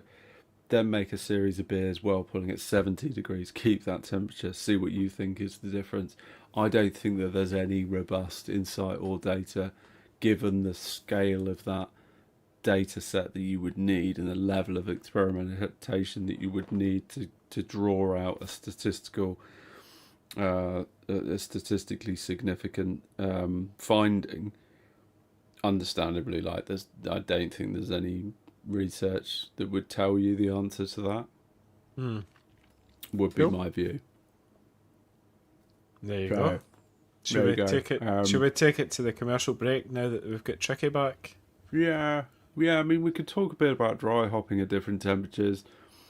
Some breweries would swear by dry hopping at their ambient temp. No, just Some of them, we're not going to commercial yet. I'm still talking about dry Oh, hopping temperatures. Some would swear like by going down to 14 or whatever. You're going to just get different flavour profiles. I'm not sure there is a straight answer to just like. I don't know. I've not actually played about with that too much. I've kind of settled on the sort of 14-degree method, probably for no other reason than just feeling like that's the methodology that you hear probably the most from a lot of like Breweries. that I would look to. But then we've also had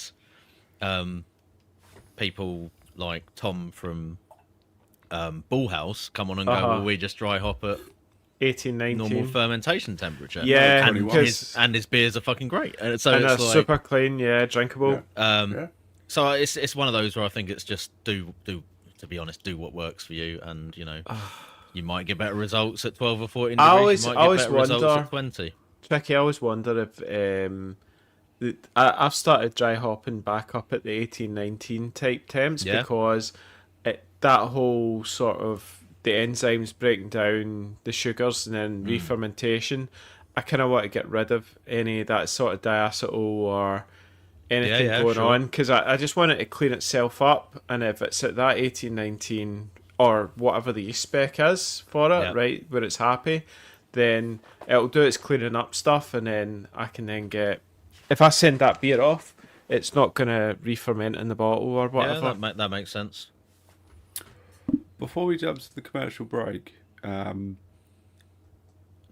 Chris Ibbotson, who's been firing some amazing questions, by the way, raising interesting questions around the fact that we talk about on the podcast and broadly speaking in whatever forums we chat about around best practices, about how to make a great beer. And we believe there are certain principles we advocate and what we've found to work, not work. Why do you think most of those end up being debunked by Brewlosophy experiments? Cheekily, he said, "Are they all just Carling drinkers?" They're not. They're obviously not. No. I've heard. What's the view?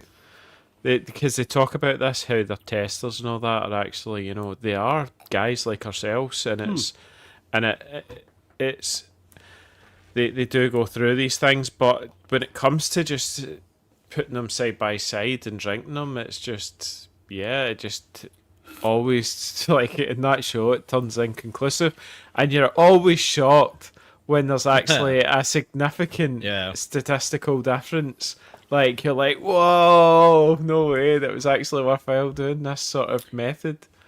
So I think what I heard you say, Andy, was maybe there's like a perception filter that makes proving out the thing difficult. Sometimes they can actually measure it, so they can take measurements and say, yeah, these two beers are different, but when people drink them and they don't maybe know the variable or whatever. That's one of the issues, isn't it? It's like there's a difference between perceivable difference and measurable difference. Yeah. In a lot of the experiments, it's like it did make a difference. So, for example, a really obvious one for that is where they do an experiment on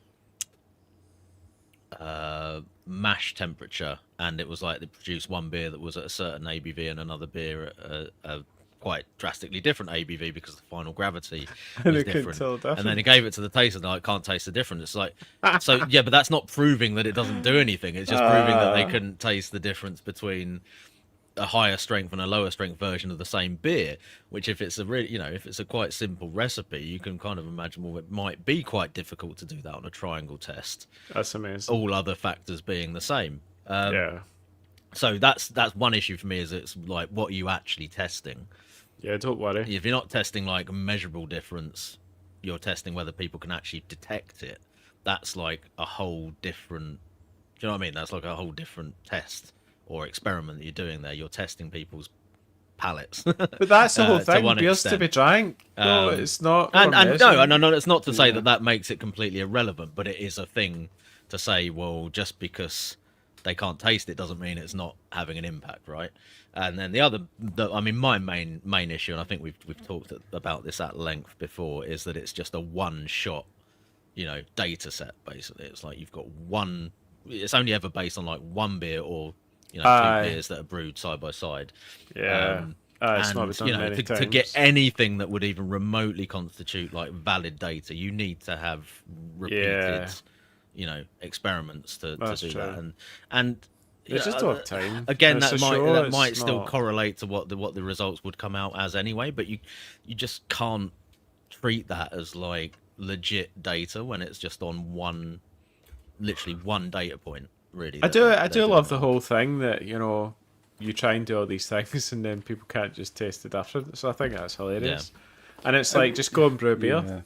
Yeah. It's a poke in the eye, I think, to the hubris of so-called home brewing experts, and I suspect we probably put ourselves in the same boat. Although I'd like to think that we approach it with a bit more of a growth mindset, like we're always open to learning and trying new things and respecting the fact that like sometimes we're idiots and we and try not to be too attached to these like you must do this. Well, I think that's absolutely it, Owen. I don't think that we sort of like repeat stuff dogmatically just because we read it in like How to Brew or whatever, and it must therefore be scripture, which cannot be we like to spoken against or whatever at all. Like I'd like to think that we do try and base stuff more on our own, our own experience, and if I'm doing something and I think that it doesn't make any difference whatsoever, or it doesn't,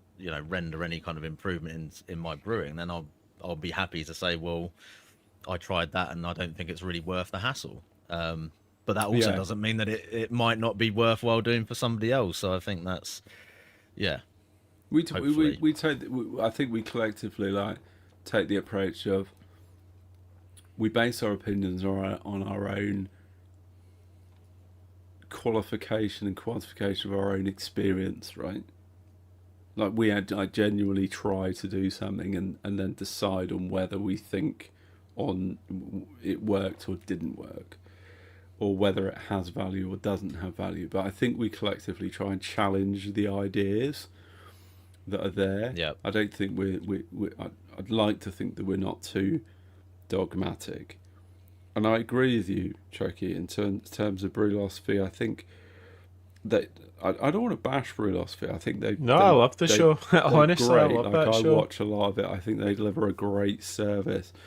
I think there's just challenges in terms of the format, in that they oversimplify the nuance. Like if you take the situation where you go, we were just talking about well hop temperature, and they'll go, well, we're going to do an experiment about, I'm going to well pour a beer at 80 degrees and I'm going to well pour a beer at 50 degrees and we're going to see if there's a difference. And you go, well, I mean, maybe that's a valid experiment and it will yield a result and it will yield a learning, but you can't then simply dogmatically take the outcome of that experiment as truth. You can't go, well, Brewlosophy did an experiment and they've debunked everything.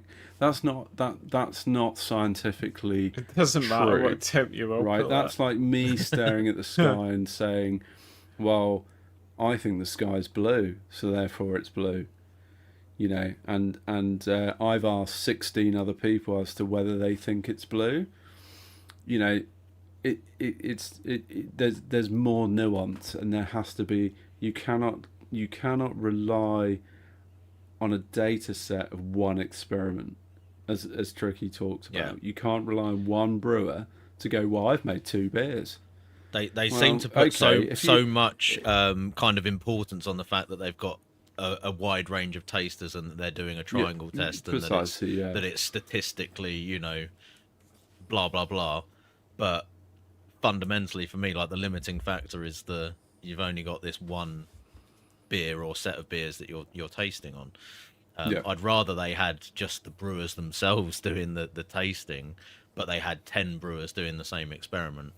And I know that's not logistically going to be realistic, but it would hold more value to me than doing one beer, which could have had, who knows what other factors are coming into that.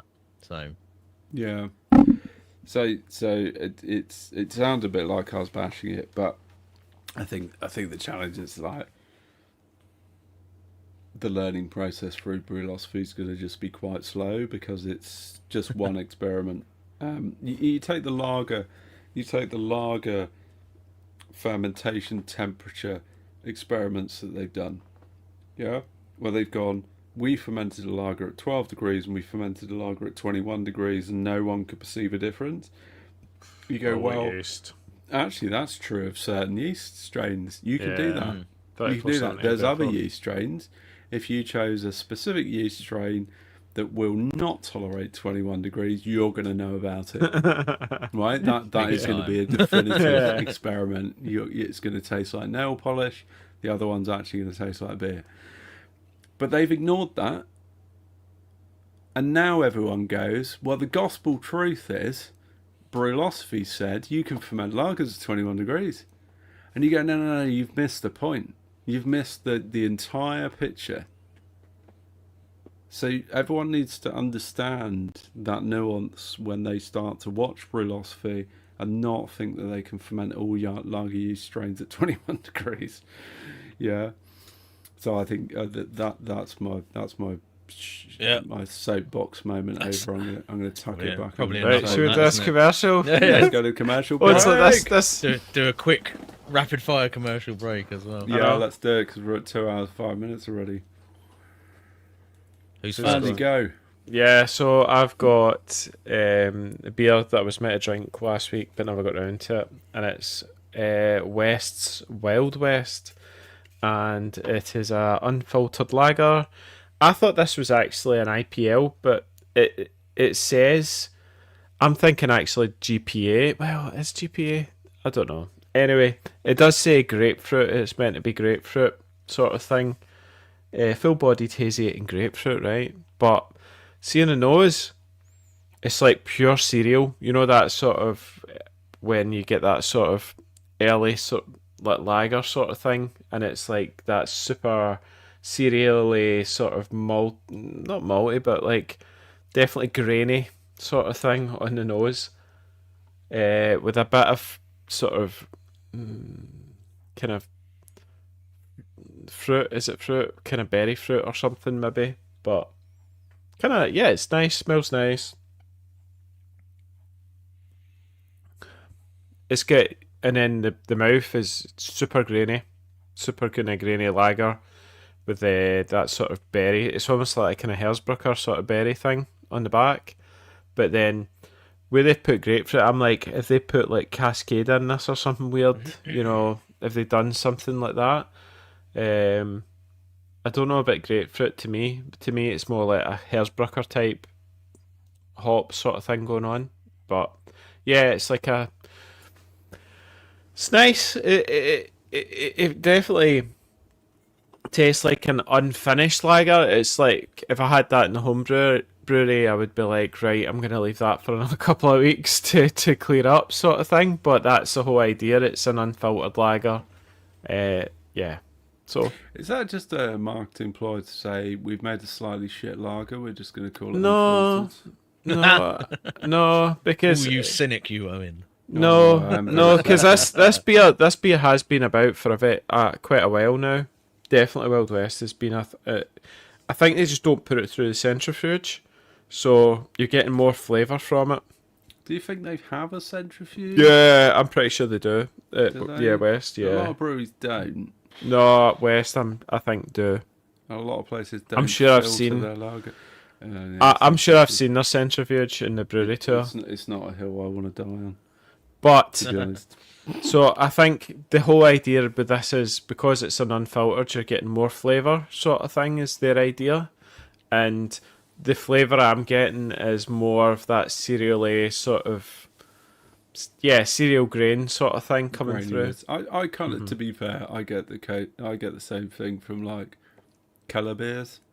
Yeah, Like I get a more aggressive yeast character and a more like graininess to the beer. yeah, it's almost like kind of cornflakes sort of Yeah. on the nose, Kellogg's cornflakes. Rating, Andy? Out of 5, Yeah. 3 out of 5. It's kind of Okay. mid. Yeah. Mm. Bit Yeah. disappointing then. It's not spectacular in any It's not a sense. banger. Nah, and I probably wouldn't like actively look it out again. I'm pretty sure. I was thinking about their GPA, their German Pale Ale, which was, which had like all sort of grapefruit notes going on, and I've confused it with that, the Wild West. But it's still nice. It's like it is nice Keller, sort of like you say. But I just need to keg a beer, you know what I mean, and then just drink it straight a couple of days after I've kegged it, and I get the summer thing, you know. Yeah, I know what you mean. Yeah. And I've just literally went it's a from my green lager. Yeah, I've went from my lager on tap that is now super clear and is tasting spectacular, and I've kind of came to this and I'm like, no, mine's is better. So yeah. Nice. Fair play. What are you drinking, Tricky? So, Yeah, I so have got a Choo-choo. track from their 11th birthday collection. Symmetry, You went for it. Symmetry. I went for Omnipolo. the Omnipolo and Track collab Gold Top Dipper. I'm here for this. Not This is what I'm here Dipper. for, Not man. Dipper. Sorry, tipper. It's a tipper. Tipper. What percent? 10.5%. And it's Tricky's gonna be slumped in Tourette's that Tricky chair. is coming. He's coming. It's got Citra Dynaboost and Cryo and Peacherine hops in it, and being Gold Top, I imagine they've done the usual thing with Lactose. a little bit of lactose in there as well. There it is in the glass. It just looks like pure Hop Juice. pure juice. Merc hop soup. The aroma That's is a little bit Citra. Citra, yes, it is Citra. I can smell it from here. Actually, to be honest, it's a little bit less like punchy on the aroma than what I was thinking. Right, fuck. Pretty sure that's punching a hole in the ozone layer. Which might just be because it's like burnt my, like nostrils out already. But yeah, no, genuinely, I don't think it's quite as aromatic as you might expect. But there is obviously there's a hell of a lot of Citra aroma on there. You're getting a little bit of a sort of creamy, almost slightly like peach yogurt kind of aroma off there as well. Flavor wise, it's got a lot of Citra. Lots of Yeah. Citra in there. That pure high note citrus. It's I mean, I'm a big fan of the Gold Top beers that Track make. But this is a And if disappointment. I'm being honest, like this is Yeah. not like close to being the best one of those that I've had. I'm Do you not think it's sure. too green, Tricky? Do you think it would benefit from like 3 or 4 weeks in I the can? I would No. definitely. I would I think it's the definitely Citra. like to try it after it had a bit longer in the can because these are very recently released. But Citra as well, Tricky, can be... I mean, it's got this Dynaboost stuff in it, which is, I think, like a liquid hop product. It's got a little bit of that slightly resiny kind of like hop product kind of hop bunny. taste on it, a little bit Yeah. burny. Oh, okay. I'm not sure if I'm a massive fan of it being at like 10.5% rather than the usual 8.5%. Yeah. As well. There's a bit of alcohol burn on there too. I mean, there's tons of like I wonder really if that'll intense warm up. Citra flavor, but it's a little bit raw at the minute. To be honest, no, it's not the. Is it definitely cold? not- it's pretty cold. It's not the best. It's definitely not the best Gold Top brew that I've had from them at all. It's not. I wouldn't even like put it close to some of the better ones. So, yeah, I've got to be honest. I'm a little bit disappointed with it. I feel like maybe it would be better if it had longer in the can before I drank it. Scoring wise, if I, 7. No, well, if it's out of thingy, 3.2 in it. yeah, it's going to be. Yeah, I think even sort of going 3. above 3.5 would be generous. I'd probably go 3.3. I think for this, Yeah. which for a Track beer is pretty damning for me. Yeah, Omnipolo as well. yeah. Collab. Yeah. Yeah, it's just that either needs longer or it's just a bit too much. Somebody asked about the glass in the chat. It's from Nice Brewpoint, my Brewpoint. local brewery. That was their Yeah. Beer and Beyond festival. That's a nice like glass, that. actually. That's a cool glass. Yeah. Got quite a few of their glasses, funnily enough. Yeah. See, if you went to Love and Beer, then you might have picked up one of these bad boys. Oh.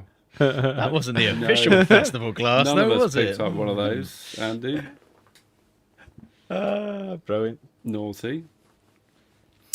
Right, I am drinking a Impy. I've got Whoa. Impy in the glass. There it is.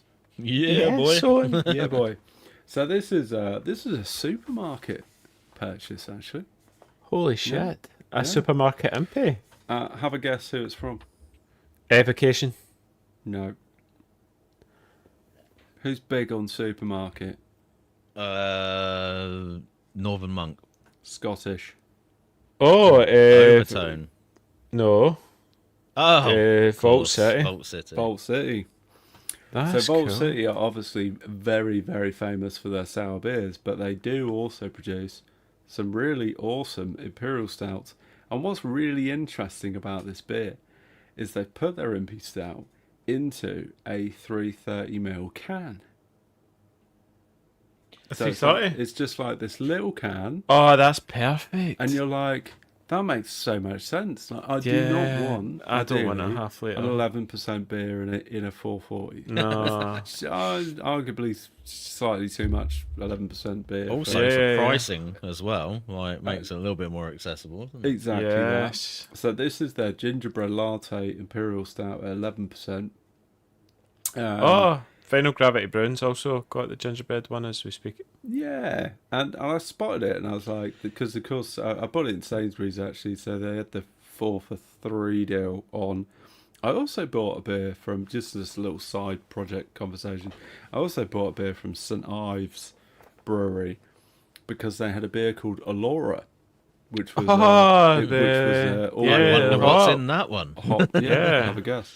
And I had that last night, I think, or the night before, and it was a 6% beer, pretty Oops. low carbonation, really silky, super enjoyable. And I haven't really drunk much beer from St Ives. I would have thought St Ives Brewery was more of a trad brewery, but that, mate, I would recommend if you see any St Ives beers. They're a lot It of was them. really good, if one beer is to be believed. But anyway, a gingerbread latte from Vault City, made with chocolate malts, oats, creamy vanilla, additions of brown sugar, coffee notes, with spices of cinnamon and ginger. And what I do quite like about this beer is they haven't overdone the spice. Yeah. So what you're kind of getting on Thank the nose, goodness for that. it's pretty much like, if you went to Starbucks and ordered a gingerbread latte coffee, you're kind of getting that same vibe on the nose, and you're kind of getting pretty much the same space thing that. on the flavour, just very alcoholic and quite viscous. I wonder if they had Damien over. But that flavour doesn't overpower what is essentially like a really nice base, quite sweet to be fair, impy underneath. You've still got some like roast carrots coming through, without just having your mouth coated with cinnamon and ginger, So they've achieved like a really nice balance with the beer. It's not blown me away. No? But it's not offended me either. So I'm gonna give it a 3.7. Okay. Yeah. Yeah. But if I was to put it into the context, it's a supermarket beer, I'd probably give it a 4.1. Yeah. Different context. Yeah. How much did you so- pay for that, out of interest? I think like the beers that I bought were in the range of like maybe 4 to 5 quid each. Yeah. It was 4 for 3. So you're probably paying 15 quid for maybe 4 beers. Okay. So what's that work out at? Like $3.75 each? Yeah, Something and like that. as you were saying, for a supermarket beer, you've got to factor in that similar beers in a tap room or bottle shop, you might be spending that total cost on one bottle Beer. or can, Yeah. you know, For sure. nowadays. You go into a brewery and order a 330 of that, which would be what, a half pint? No, not even that. A little over half pint. You'd probably be paying like 9 quid. Yeah. And you Yeah. get it for 3. It's bargain. Easily. So yeah. All right. Well, not the very most enjoyable. successful commercial break we've ever had there, but Well, maybe not. But you've got to try these things, haven't you? yeah. Andy, do you want to roll us out in the next section? Yeah, so next bit is cleaning and sanitation. So we've got a whole load of questions actually on this. So first one is, how clean is clean enough? How do you measure it? Well, the thing is with your cleaning stuff, you have to make sure you actually put the correct amounts to the actual, if you're diluting it, because it basically will not be, what do you call it? It won't be, if you're making up Star San, it's no rinse, right? No rinse. Basically, you have to make sure that you don't put in too much of it, that it no longer becomes no rinse. And then also you need to make sure that you're not putting too little, because then the pH isn't going to be right and it's not going to do the job. It's not effective, yeah. Yeah. Things with bicarbonate, if you've got plenty of bicarbonate, I don't know, I just tend to put extra. I did the Chris method. I got the big 25 kilo sack of flipping bicarbonate that's going to last me for the next 10 years. So I'm pretty, I just flipping put scoops and scoops into that stuff to clean it. But when it comes to Star San or Chem San is the other one, then I try to be as accurate as I can possibly be. The other one that I use is the line cleaner, and that is the Purple Bear line cleaner. And what I do is I'll just get scales and I'll measure it, but half of that ends up all over the worktop, and so just get the mop out and make sure that because the pour on the 5 litre bloody Purple Bear line cleaner is an absolute joke. So Tricky's top tip was actually to pour it on the floor so that it doesn't it doesn't make too much of a mess. So yeah. Measure. Yeah, measuring, very important. Some good tips there. Just coming back to the question, I think that's reading it a slightly different way. How clean is clean enough? How do you measure it? In terms of like, how do you measure whether or not you're cleaning correctly? Is there even a way to measure that aside from is your beer turning like green after a few weeks? For me, it's just like if you're having infections, then you're not clean enough. If you're not, then you are cleaning enough. So I don't know. Have you got any? Obviously like visible, visual checks on stuff. The kettle doesn't matter, does it? Really?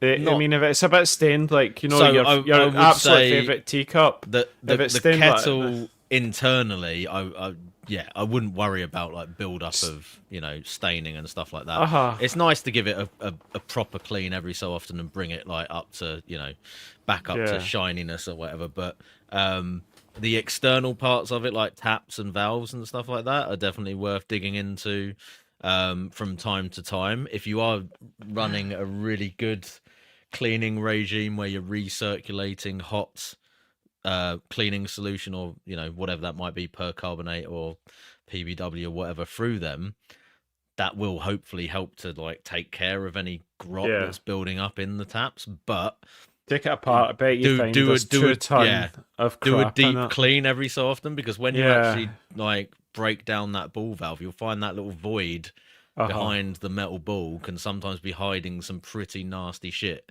We talked about this in the planning meeting on Wednesday, and then I was like, when was the last time I did that? Like probably too long ago, right? And I feel like the longer you leave that, you're just like gambling a little bit because you don't know.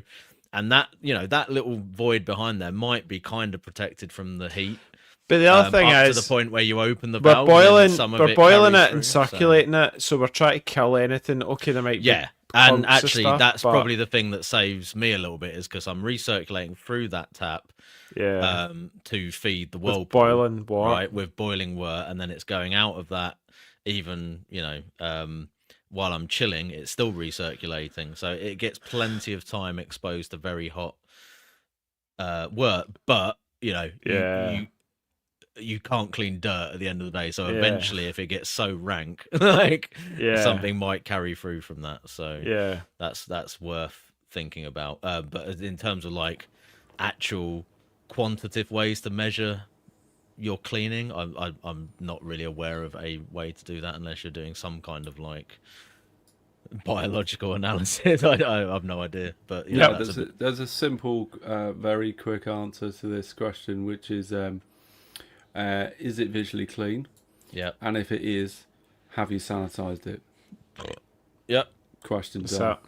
Yep. Cool. So best cleaner for home brewing. I just use percarbonate and the cheaper version of Star San, Chem San, or whatever it is. Anyone use anything other than that? I do quite like Kim-san. Yeah, that's the one. that stuff that has got the enzyme in it. Yep. I have got a pack of that. I've not really used it that much yet. So Yeah, I only really use it Enzy for Brew. Enzy Brew. I only really use it for proper deep cleaning. So like if I want to give my I'm kind of saving it for that as well because it's quite expensive as well. Isn't yeah, it? So- it's quite expensive. You have to use quite a bit of it to be super effective. I use it like maybe on a once 6 monthly clean out of my counterflow chiller, which does pick up some microfilm, and it does help to shift that out. I also I bought like some I think it was a bottle of like citric acid, which is really good at removing limescale buildup. Yeah.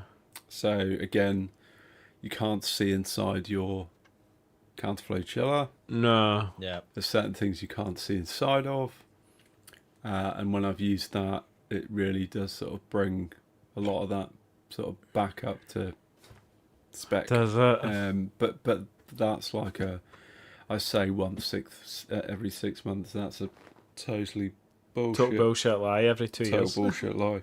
It's probably like once a year. Other than that, same as you guys. Just a bit of Bicarbonate.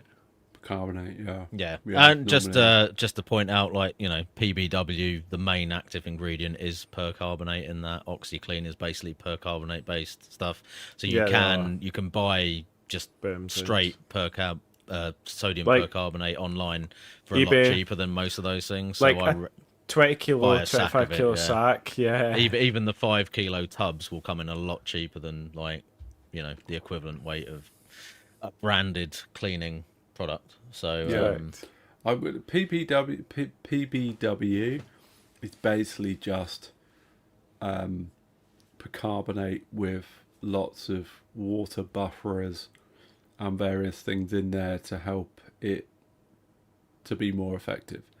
yeah, So it's just a very expensive, and it is good. Don't get me answer. wrong. It is It's really very good. but it is very expensive. but Yeah. it is expensive. What's the other one? VWP? Yeah, VWP would be It's for chlorine like, based. if you need to absolutely kill Fucking everything. nuke. Whatever Yeah. mad infection you've had. When you've absolutely 100% got to kill every motherfucker in the room. Yeah, basically, Yeah. that's that. I've It's got a like- little tub of VWP, and I it's love for that that. smell of napalm in VWP the 47. You know, And you after you use that, you then do a percarbonate wash to get rid of the chlorine out of the system as well. Because if you leave that shit, you're going to end up flipping horrible tasting beer. So yeah, just watch. Right, next one. Yeah. Where are we? I've lost my place. How long can you reuse cleaning sanitize solutions, Starsan, Chemsan? Well, that's- as long as the pH is low enough, really, isn't Yeah. it, for that? And it's not got like chunks of stuff Shut up. flying around in it. Yeah. reusing is a unusual term. I generally wouldn't reuse anything. Well, Starsat, so I've got a keg there of Chemsan, and it's literally for doing that whole flushing out thing where I'm pushing oxygen Yeah. out. Or just Yeah, sanitising the keg. I'm the same. I was going to say that's the sort of That's the one. point where I'd be reusing it, but I'm not. It's not really reusing it in the sense of using it to clean. It's there just- as like the final, Oxygen push. yeah, to push oxygen out and as like the final rinse, sanitizing rinse rather than a cleaning rinse, as it were. So Correct. But I if you think do what- it, if you're using it that way, then it's okay. But even that said, you'll still get a bit of, shit Yeah. maybe coming through from like dip tubes and the posts that weren't cleared out on the first run. So I wouldn't do that indefinitely. If I drain it out into a bucket and it looks a bit manky, then time to Depends. to make a new I batch. tend to Time go to on change it. edge. I'll go on edge. So if I know it's been sitting in there for the last fucking one of the kegs been holding it for the last 2 or 3 months, then I'm just gonna be going nah. Yeah. Whereas if I've done a whole batch of them, like say I was doing 3 or 4 kegs on the one, then that's cool. Just gonna do them all.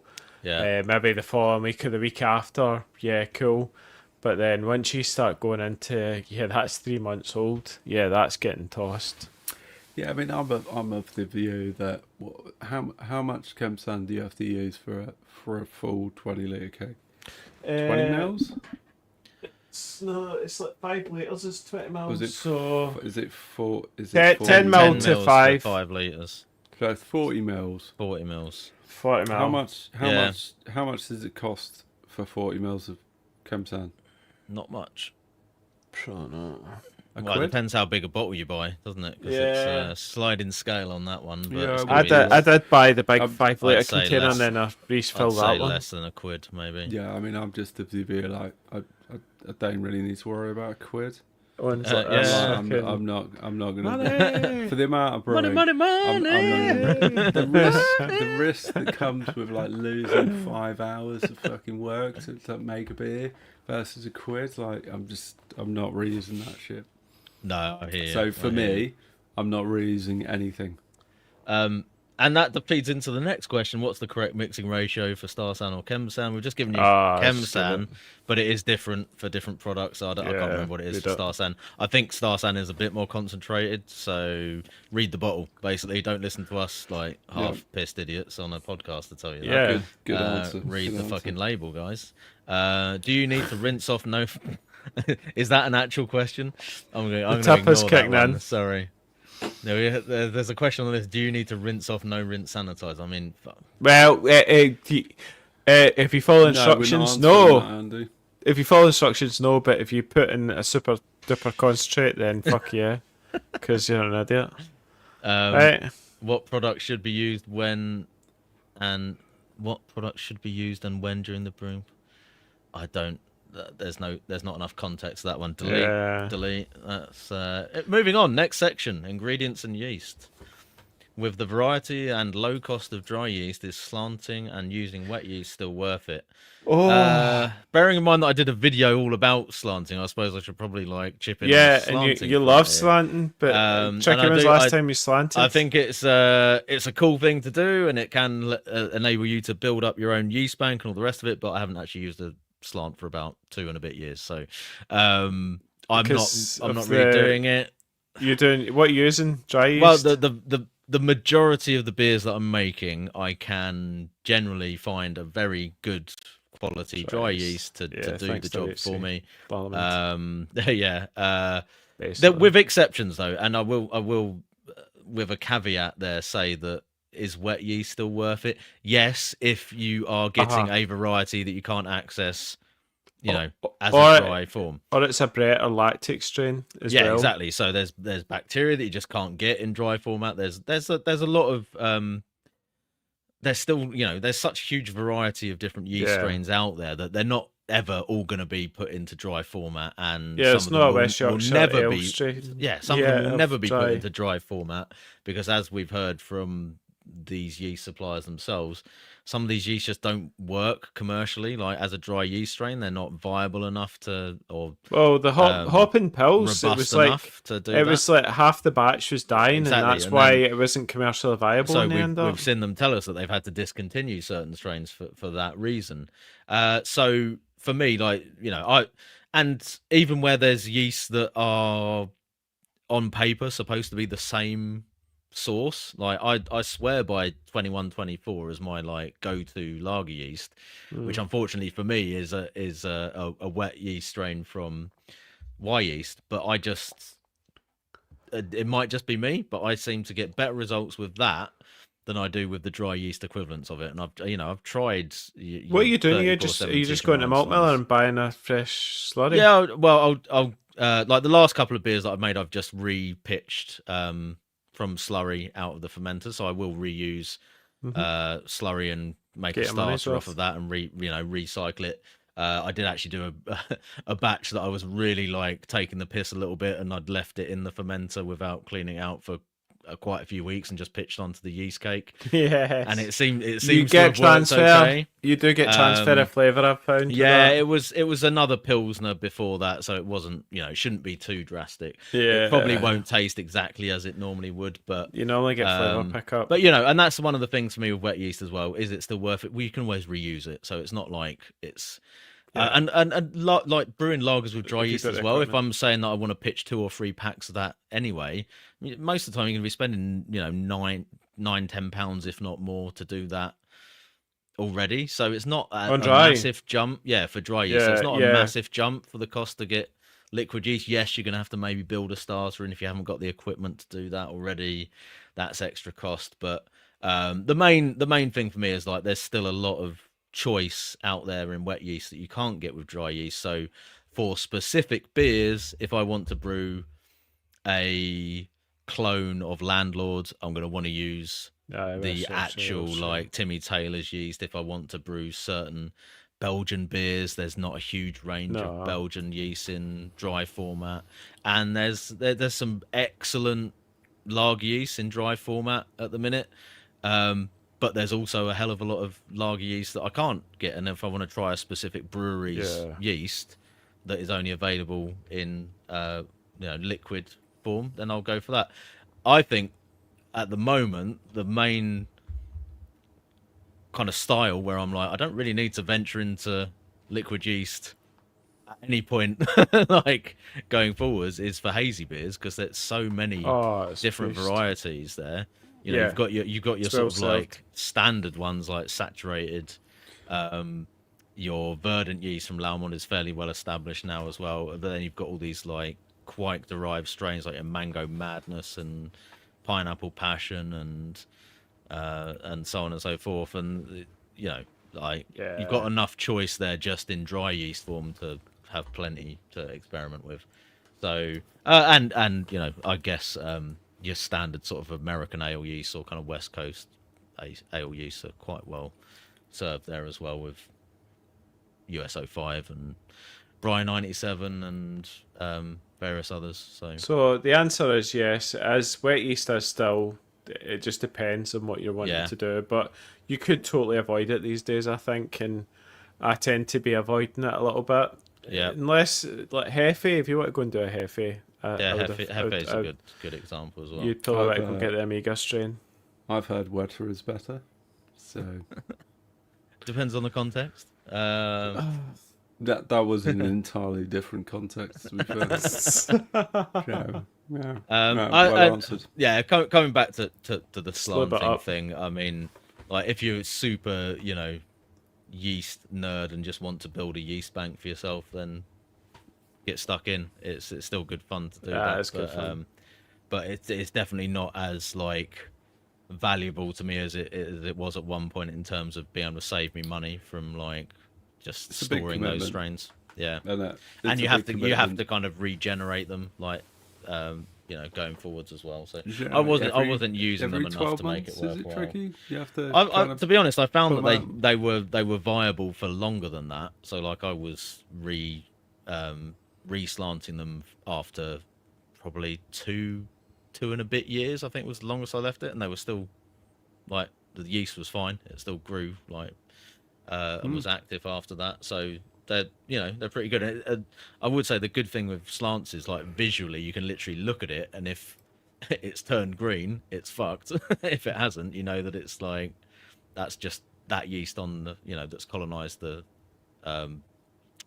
agar or whatever it is, and it's fine. So scrape a few cells out, it starts growing, and you know that that's a pure colony that you're growing from.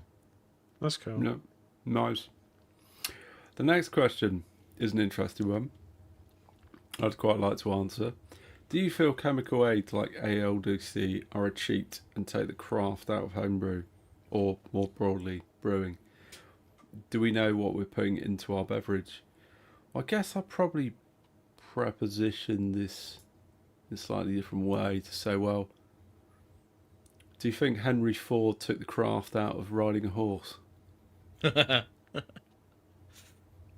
It's kind of like, I guess it's the advancement of technology and thinking is like we're always going to look for more efficient and more effective ways of doing things, rather than always looking to tradition to provide the answer. I think there are ways around avoiding ALDC for anyone that isn't aware. Is an addition you can add to beer that prevents Diacetyl. diacetyl production, and on a technical note, ALDC stands for alpha acetolactate. No, fuck that. Alpha acetolactate decarboxylase. Wow, I got there in the end. It's essentially an enzyme that prevents the conversion of Diacetyl. alpha acetolactate. I can't get that word. Yeah, if only we had a science dude on the pod. I sound like an idiot, but it's preventing that thing turning into acetone, which is bypassing the formulation of diacetyl. So it's essentially just an enzyme you can sort of add in, and it just stops. Do you use it on? Yeah, I use it. I've not. I use it on anything, particularly Hoppy. lagers, right? I've got a stash of it. Oh, and lagers? And it just gives a bit of insurance, right? Even though I will go ahead and do a very controlled fermentation, I will do a diacetyl rest, even though I've used ALDC. So I'm not cutting corners. It's just an insurance policy, really. I would have thought it would have been better on hoppy beers rather than lagers, because lagers, a wee bit of diacetyl can bring something, no? Yeah, I mean, once Especially Czech. once you've brewed a beer with diacetyl, you Yeah. know about it, and you suddenly realise, shit, I really need to make sure I avoid that because it properly ruins a beer. Is it Werther's original sort of? Oh, it thing? is. It just tastes like buttery popcorn, and it just dominates the beer. It's horrible. We've had it. I remember I put it in the Citra pills we all did, and then I rushed it. I think me and Chicky both rushed it, and we both had diacetyl in our beer. Yeah. And it was like evident. See, when you put it up against yours and Chris's, Or it a was cleaner like beer. you could smell like that buttery, well, Werther's original sort of thing off Yeah.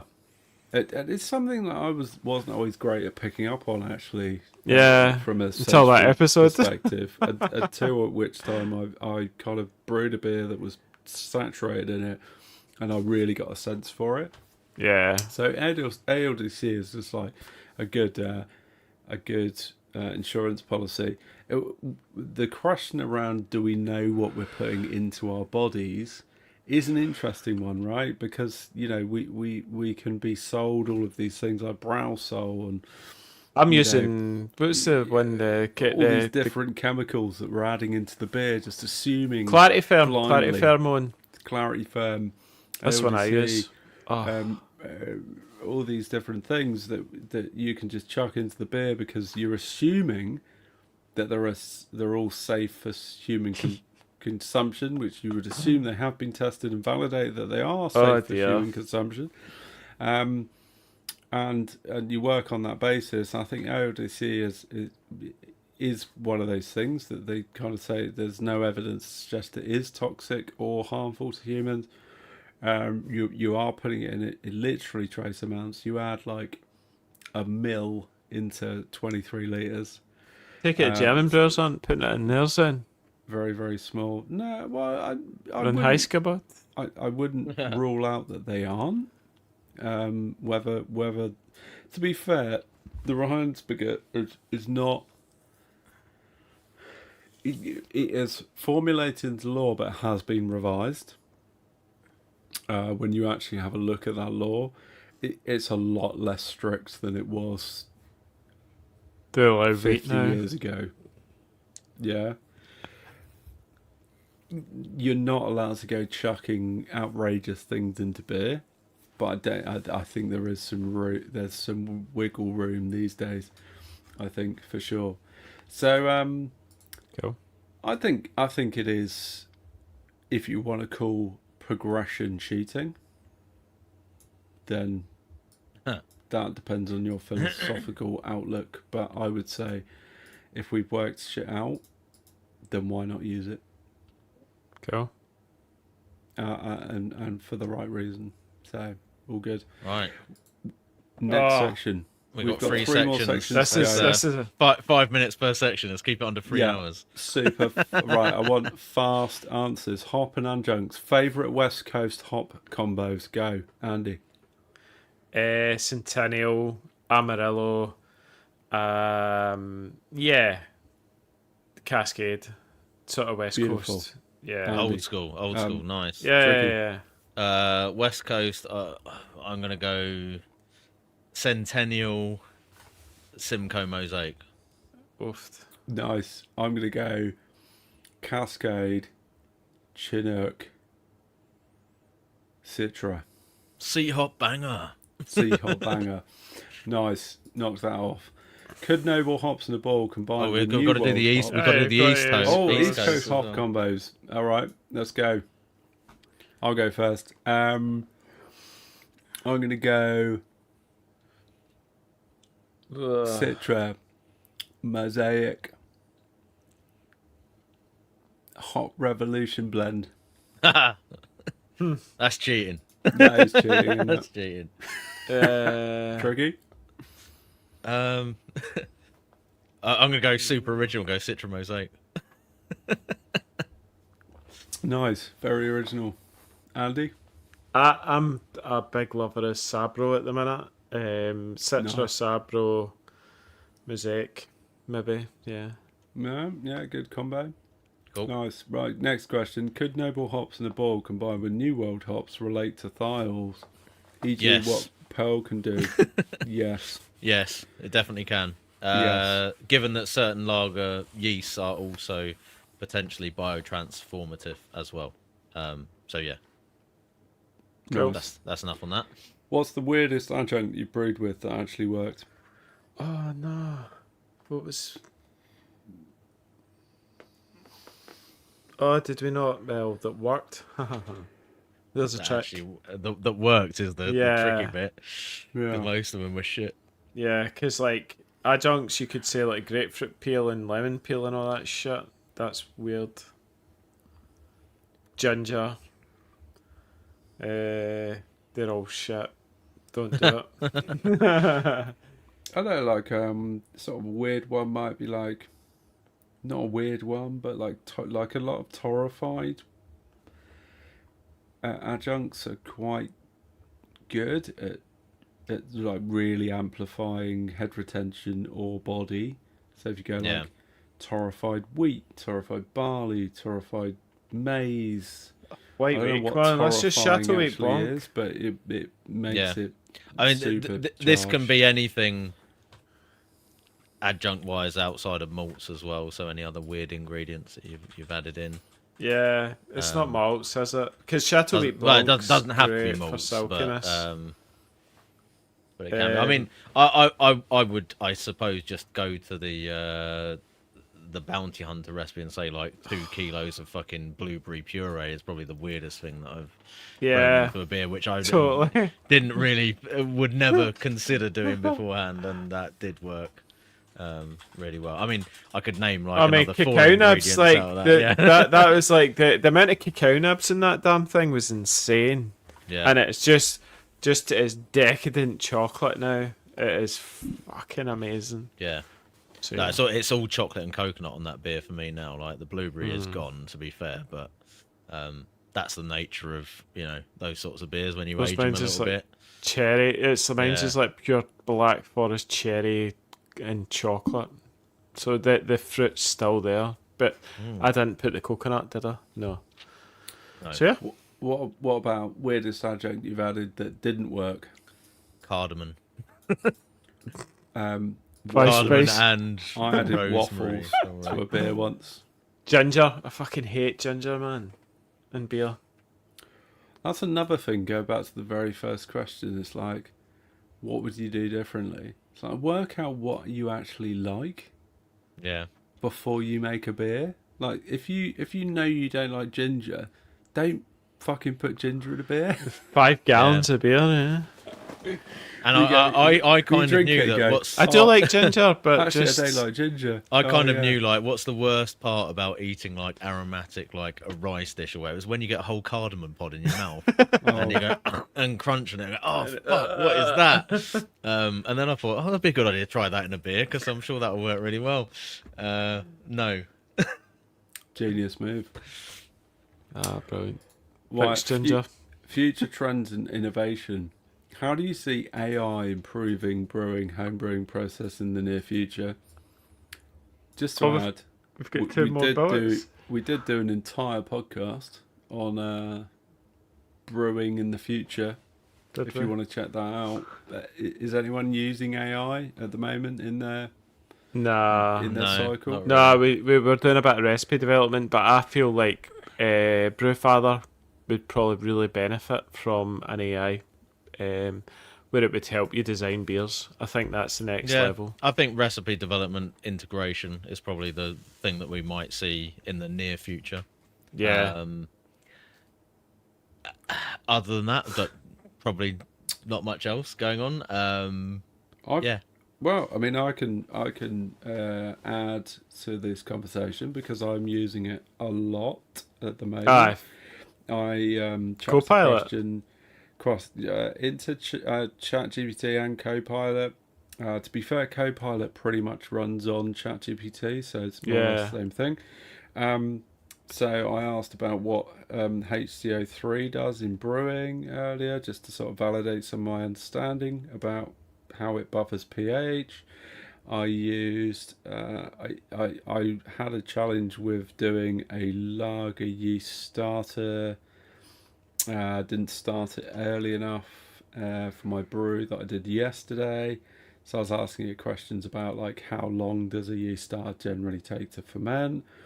I asked it about how, like, what's the signs when it's done, like what would be the impact if I pitched it in I worry its though, and entirety it just versus... makes up. I worry that it makes this stuff up in your response. Mate, I think, to be fair, like a lot of it was sort of validated with my general own understanding as well. No, I'm using it a lot for like that sort of research type stuff, and it's really helpful for This pod?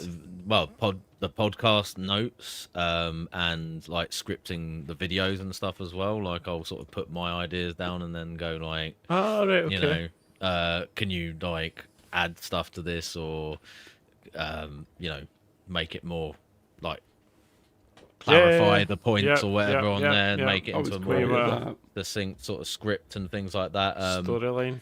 But it will be good for just There you sort of go, like folks. if I've got an idea and I'll put it in and say like expand on this, then it might bring up some other stuff that I hadn't thought of as well. So I mean, I'm using it for recipe development as well. Like, Yeah. I went and asked it, like, can you provide me with a recipe for Schlenkerla Rausch beer? And it was like, yeah, there you go. There's the recipe for this. I I mean, it's brilliant for stuff like that. Like, you could spend hours like searching through forums to try and do that, and that will aggregate like, you know, all the stuff. It does, that it can yeah. find for you, Aggregates so, everything from the internet possible that will just draw all that together. in I seconds. asked for a recipe for a dark Czech lager, which I more or less followed.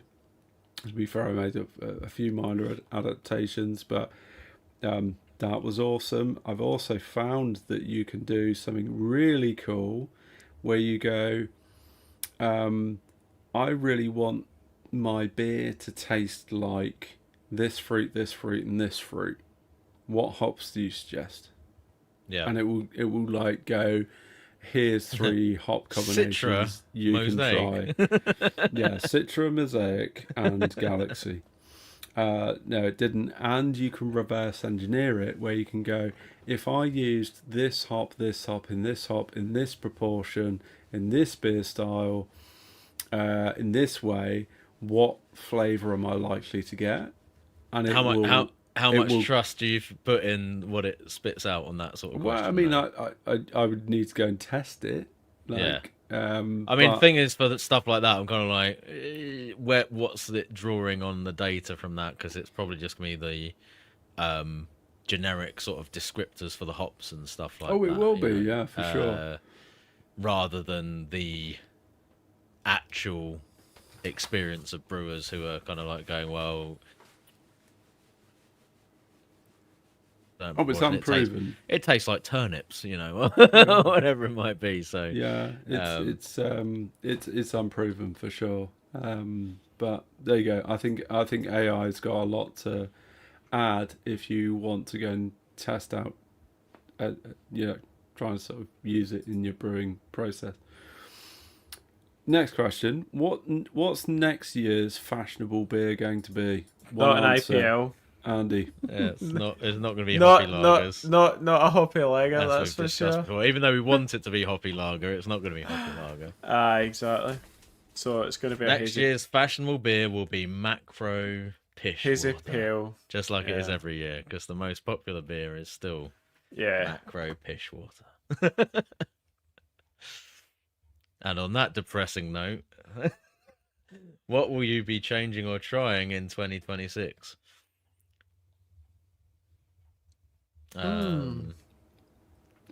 Bit open-ended there. I don't know. Skydiving. Einstein yeast. I'll be using Einstein yeast for lagers to see how that is compared to the Hop and Pals, because Hop and Pals is no more. Well, what Après about ski, the mate. après ski rather than that Yeah, one though? Because Après skis, where is that? I've got 2 sachets of Après. But Mate, try it. It's really good. I'd say it's better than Einstein.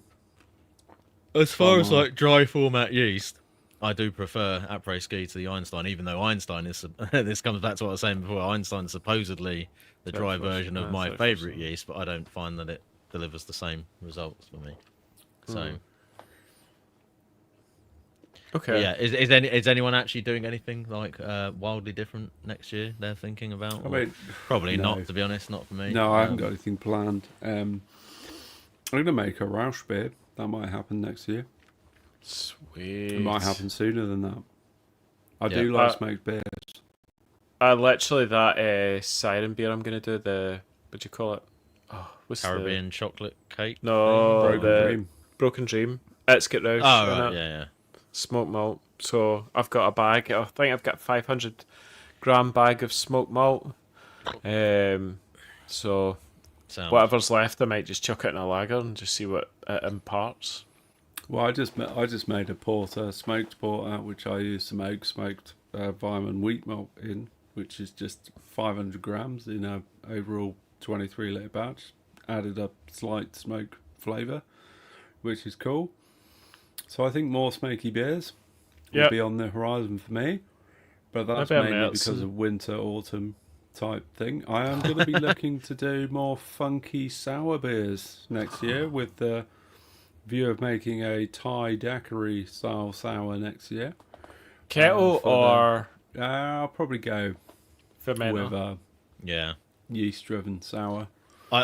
On that sort of note, I've had a long, well, not a long running plan, but an idea in the back of my mind to try and do a like wild yeast harvesting type experiment to actually like Wow.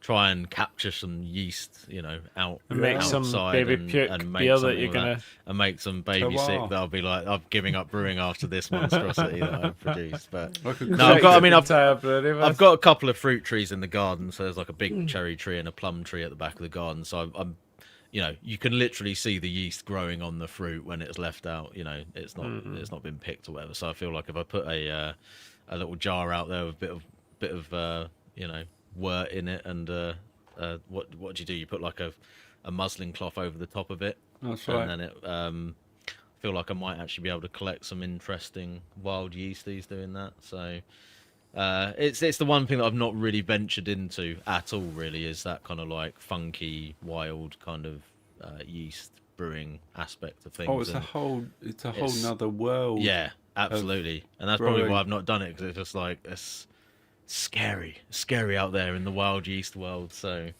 With that in mind, I'd like to follow in Andy's footsteps and get a barrel. I'd really like to get a barrel, maybe even two. Just yeah. one dark, one light, and go on that whole like barrel aging experience. And, Why not? I think that'll be fun. Yeah. So yeah, that might be my project goal for next year. Mm-hmm. Yeah, Get nice. that started. Right, All right. caught we that. are 3 hours almost on the Yeah. nose. There's more questions, but sack it. I can't do anymore. No more questions. We're done. It was fun. I think we had some stuff around like cooking with beer and a few other like 2 or 3 other questions, which in the interest of time we're not going to answer. Yeah. So Well, whilst Andy likes beer pizzas. Besides drinking beer That's community, what do you enjoy more, brewing or drinking? Brewing. There you go. Done. done, Sweet. done. Whilst I'm setting up the Google Meets, maybe you guys can close out the podcast. Andy's looking at me like, No, it's fine. I'll do it because the cool thing is, so in 2 weeks, basically 2 weeks time, we've got Bagley on. He's going to come and talk about his brewery, which is insane. I feel like When- that podcast is going to be 4 hours with the amount of questions we're going to get sent. To I ask. know, and I've got so many questions for him as well. Just Exactly watching that. his videos, so it's just like I'm super excited. He's super excited as well to be coming on. So that's going to be Friday, 21st of November. So yeah.